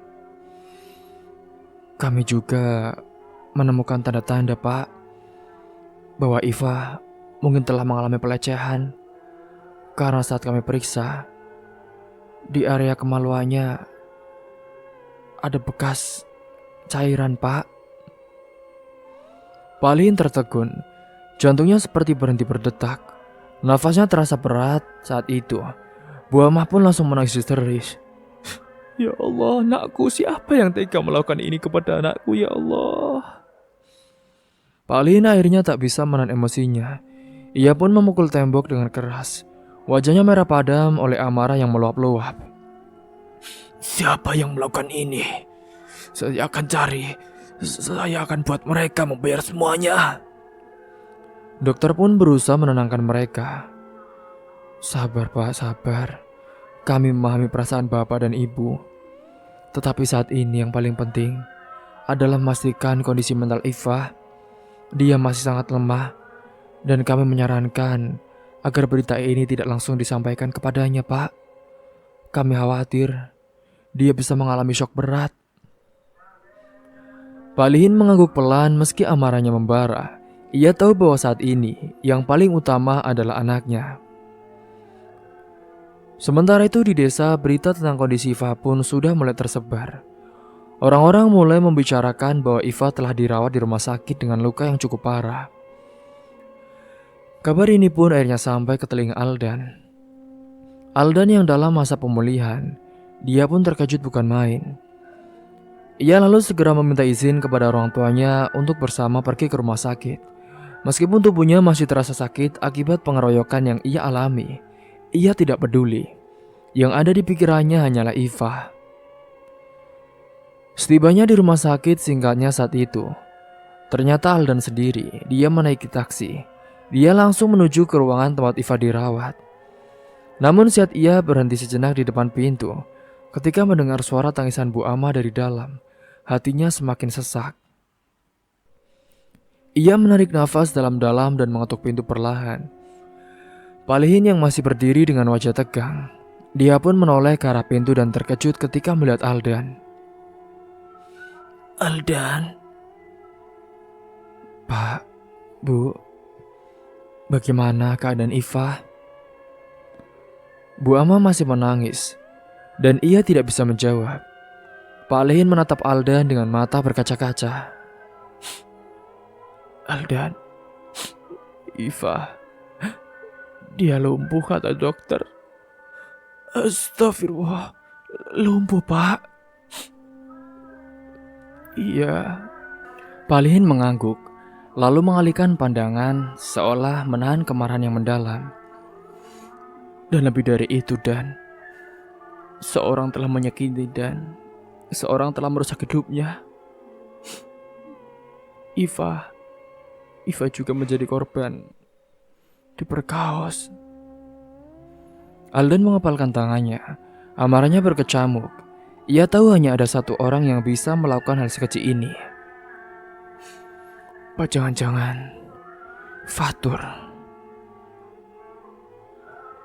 Oh iya, apa jangan-jangan apa dia juga ya yang kemarin mengeroyokku? Saat itu pikiran Aldan mulai teringat semuanya. Memang kemarin saat dia ditanya oleh orang tuanya, saat itu ada luka yang sangat merasakan sakit. Jadi ia sedikit tidak ingat. Namun kali ini ketika dia sudah cukup pulih, dia mulai mengingat semuanya. Iya, itu pasti Fatur. Palin pun menatap Aldan dalam-dalam. Ia tahu pemuda itu bukan tipe orang yang suka mencari masalah. Tetapi kali ini, ia melihat api di dalam matanya. Api dendam dan keinginan untuk menegakkan keadilan bagi Iva. Pak, saya akan pastikan Pak, dia mendapatkan hukuman yang setimpal Pak. Sementara di tempat lain, Fatur masih bersikap seolah tidak ada yang terjadi. Ia tetap hidup dengan kemewahannya, menghambur-hamburkan uang ayahnya, berpesta dengan teman-temannya, dan tertawa seakan tidak ada beban. Namun ia tidak tahu bahwa ada badai yang lebih besar sedang mendekat. Ia tidak tahu bahwa kejahatannya tidak akan dibiarkan begitu saja. Dan yang paling penting, ia tidak tahu bahwa Iva tidak akan selamanya menjadi korban. Akan ada saatnya dia bangkit dan akan ada saatnya dia membalas semua luka yang telah diterimanya. Kini singkat cerita, setelah beberapa minggu dirawat di rumah sakit, Iva akhirnya diperbolehkan pulang. Namun keadaannya jauh dari kata baik. Ia kini hanya bisa duduk di kursi roda, kedua kakinya tak bisa lagi digerakkan seperti dulu. Luka batin yang ia derita mungkin jauh lebih menyakitkan daripada luka fisiknya. Selama di rumah sakit, orang tuanya sengaja menunda memberitahu kenyataan pahit itu. Namun begitu Iva sadar bahwa dirinya tidak bisa lagi berdiri, ia pun langsung tahu segalanya. Kini sampainya di rumah, Iva hanya terdiam, menatap kosong ke halaman rumahnya yang sederhana. Dulu ia bisa berlari-lari kecil di sana membantu orang tuanya menyapu, atau sekedar duduk di bangku kayu menikmati angin sore. Sekarang semuanya berbeda. Hidupnya terasa hancur dalam semalam. Ia hanya sering bingung, melongo di kamarnya di mana-mana. Suasana rumahnya yang biasanya penuh dengan canda tawa, kini lebih banyak diisi keheningan. Bu Ama dan Pak Lin selalu berusaha menyemangati Iva, tetapi mereka tahu bahwa luka di hati anak mereka tak bisa sembuh begitu saja. Tak lama setelah Iva tiba di rumah, Laila datang bersama suaminya. Laila yang biasanya ceria kini pun terlihat lebih serius. Ia memeluk Iva erat begitu melihat sahabatnya, saudaranya, itu duduk di kursi roda. Iva, kamu harus kuat ya, semangat, ucapnya dengan suara lirih. Iva tersenyum tipis tapi matanya masih menyimpan kesedihan yang mendalam. Aku sudah tidak tahu lagi harus kuat untuk apa, Kak. Rasanya ingin sekali aku mati, katanya dengan suara pelan. Iva, jangan bilang begitu, kata suami Laila, seorang pria yang cukup bijaksana. Iva, kamu masih punya banyak orang yang menyayangimu, orang tuamu, saudara-saudaramu, dan kami semua. Jangan biarkan orang yang telah menyakitimu menang dengan melihatmu terpuruk. Iva terdiam, kata-kata itu menusuk hatinya, tapi juga membangkitkan sedikit kekuatan di dalam dirinya. Sementara itu Iva yang berusaha berdamai dengan keadaannya. Di sisi lain pihak berwajib juga tengah menyelidiki kasusnya dengan hati-hati. Mereka telah mengumpulkan bukti dan kesaksian dari berbagai sumber, termasuk Aldan yang sempat melihat siapa saja yang terlibat dalam pengeroyokan malam itu. Namun ada suatu hal yang masih belum mereka ketahui. Mereka membutuhkan pengakuan atau bukti langsung untuk menyeret Fatur dan gengnya ke dalam penjara dengan hukuman berat. Palin yang tak bisa menerima kenyataan bahwa anaknya harus menderita seumur hidup, berunding dengan Aldan. Mereka berdua tidak hanya ingin menunggu hukum bertindak, mereka ingin memberikan pelajaran setimpal kepada Fatur sebelum hukum mengambil alih.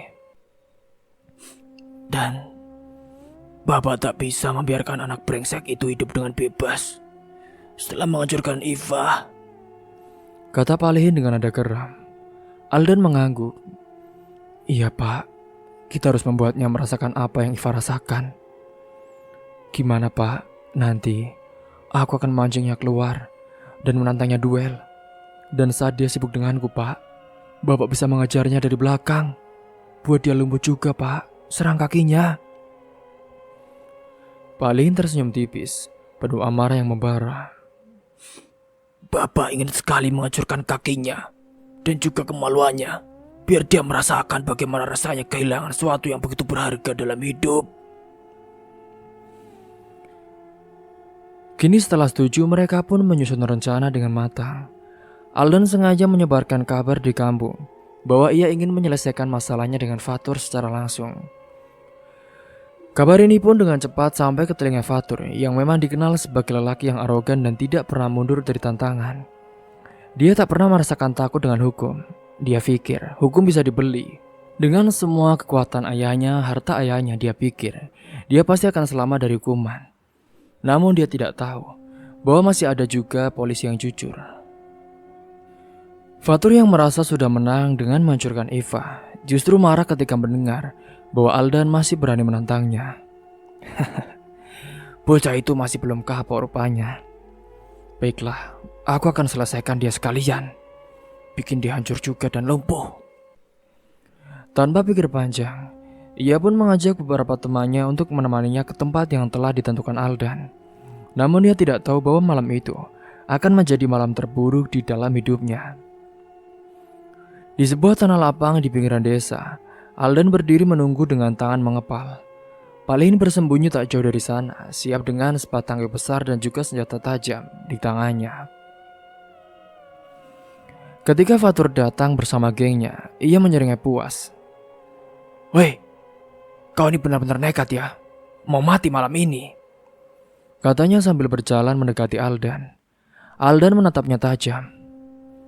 Aku tidak pernah takut mati, tapi aku ingin memastikan bahwa kamu yang akan mati, bahwa kamu yang tidak akan bisa berjalan lagi setelah malam ini. Mendengar itu pun Fatur tertawa keras.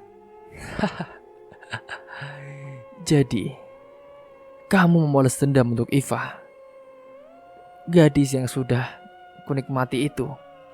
Sana dinikahi, yang penting aku sudah tahu rasanya. Aldan menggertakkan giginya, kemarahannya pun mencapai puncak. Kau akan menyesal ya, telah menghancurkan hidupnya. Tanpa basa-basi, Aldan pun langsung melayangkan pukulan keras ke wajah Fatur. Pertarungan pun dimulai saat itu. Fatur yang memang lebih besar dan kuat, awalnya tampak mendominasi. Namun Aldan tidak menyerah. Ia bertarung dengan penuh emosi mengingat setiap penderitaan yang Iva alami dan dendam yang dulu dia telah mengeroyoknya. Dan saat Fatur mulai lengah, Palin keluar dari persembunyian dan tanpa ragu mengayunkan kayunya beserta senjata tajamnya ke kaki Fatur dengan sekuat tenaga. Ya, Fatur berteriak kesakitan. Lututnya langsung ambruk ke tanah. Belum sempat ia menyadari apa yang terjadi, Palin pun kembali mengajarnya. Dasar anak brengsek, rasakan ini. Pok, pok, pok, cok, cok, cok. Ini untuk anakku. Karena kau telah melecehkan anakku. Karena kau telah membuat anakku lumpuh. Fatur berusaha merangkak mundur, tetapi Aldan menahannya dan memberikan beberapa pukulan tambahan.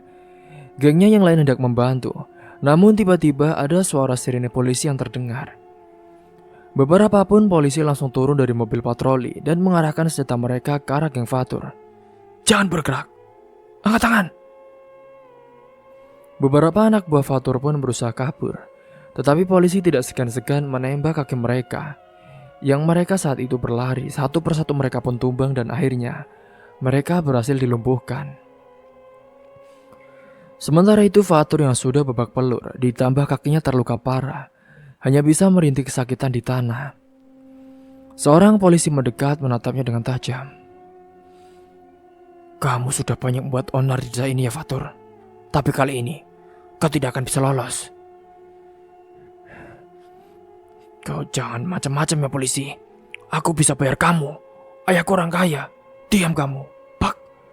Fatur ditampar oleh polisi karena sudah berucap sembarangan. Fatur pun hanya bisa mengerang tanpa daya, kekuatannya telah hilang. Harga dirinya telah runtuh dan kini ia harus menghadapi konsekuensi dari semua kejahatannya.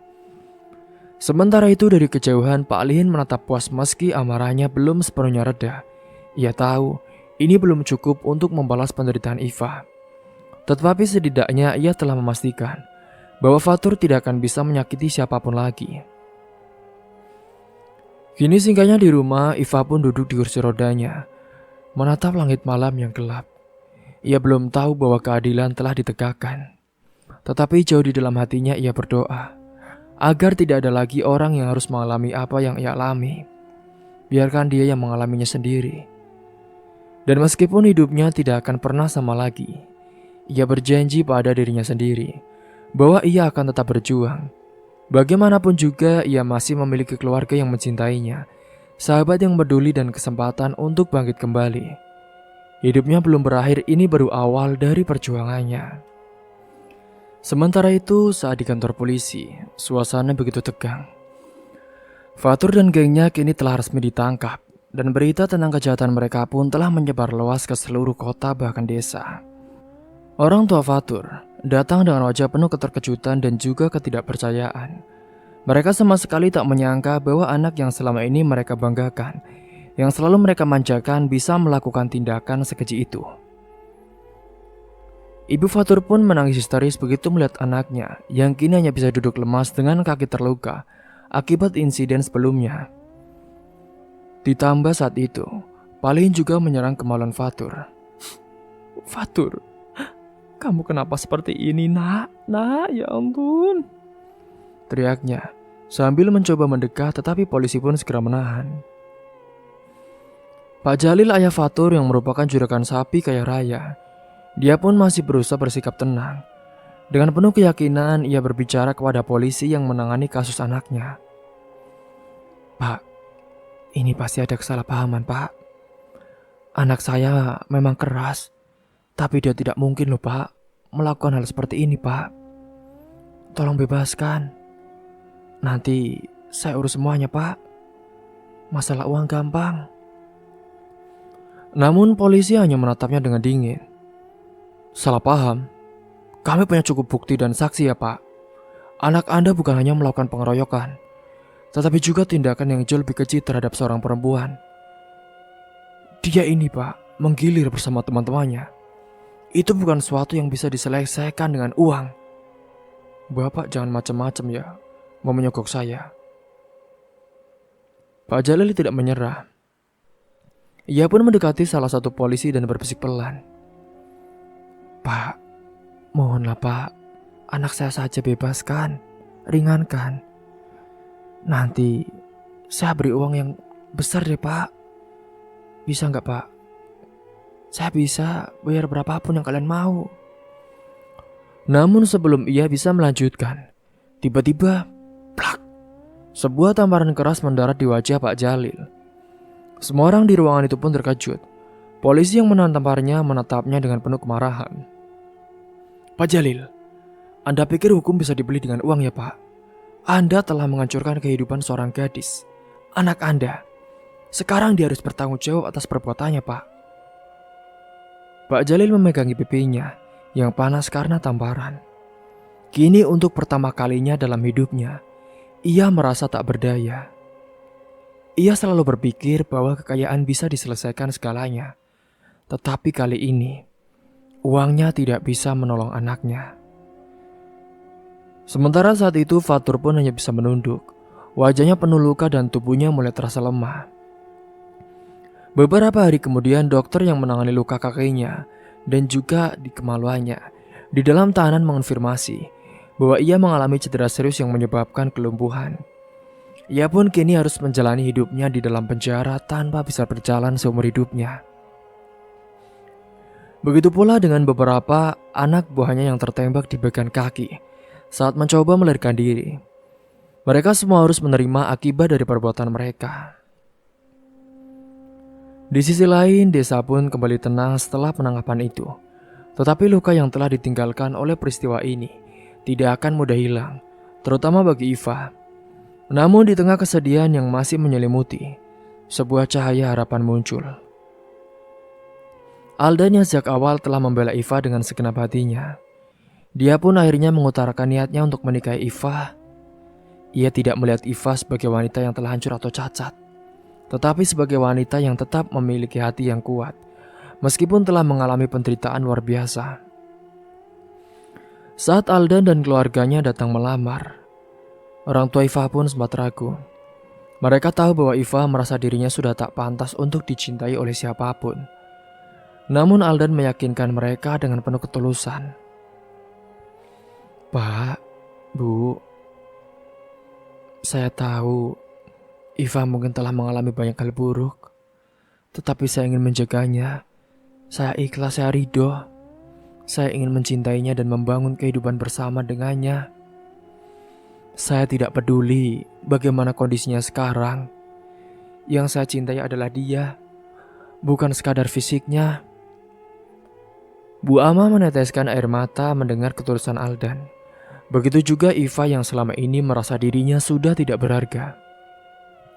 Ia memandang Aldan dengan mata berkaca-kaca, tak percaya ada seorang yang masih mau menerimanya dengan ikhlas. "Dan, kenapa kamu mau menikah denganku sih, Dan? Aku ini sudah tidak seperti dulu lagi. Aku tidak bisa berjalan. Aku juga sudah kehilangan kesucianku, Dan. Aku sudah tidak berharga." Aldan pun menggenggam tangannya dengan lembut. "Iva, kamu jangan pernah bilang kamu tidak berharga. Kamu adalah wanita yang kuat. Aku tidak peduli jika kamu tidak bisa berjalan. Aku hanya ingin kita bersama, menghadapi hidup ini bersama-sama. Ya." Akhirnya setelah banyak pertimbangan, Iva pun menerima lamaran Aldan. Pernikahan sederhana mereka digelar di rumah Iva, dihadiri oleh keluarga dan juga orang-orang terdekat. Tidak ada pesta besar, tidak ada kemewahan, hanya kebahagiaan yang tulus. Saat akad nikah selesai, Iva meneteskan air mata bahagia. Untuk pertama kalinya sejak tragedi itu, ia merasa benar-benar diterima dan juga dicintai. Aldan membungkuk di hadapannya, menatapnya dengan penuh kasih.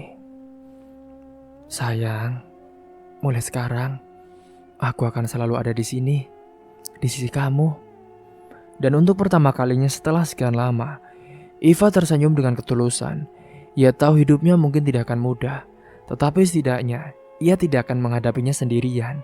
Karena dia bersyukur memiliki suami yang penuh perhatian dan juga kesetiaan yang sangat baik kepadanya. Cerita pun tamat. Semoga kalian semua bisa mengambil hikmah dan pelajaran dari kisah ini. Mungkin itu saja yang dapat saya sampaikan. Kurang lebihnya mohon maaf apabila ada kesalahan ataupun ucapan yang kurang berkenan bagi kalian semua. Sampai jumpa di cerita-cerita terbaru dan menarik yang lainnya. Sampai jumpa di cerita selanjutnya. Akhir kata dari saya. Wassalamualaikum warahmatullahi wabarakatuh.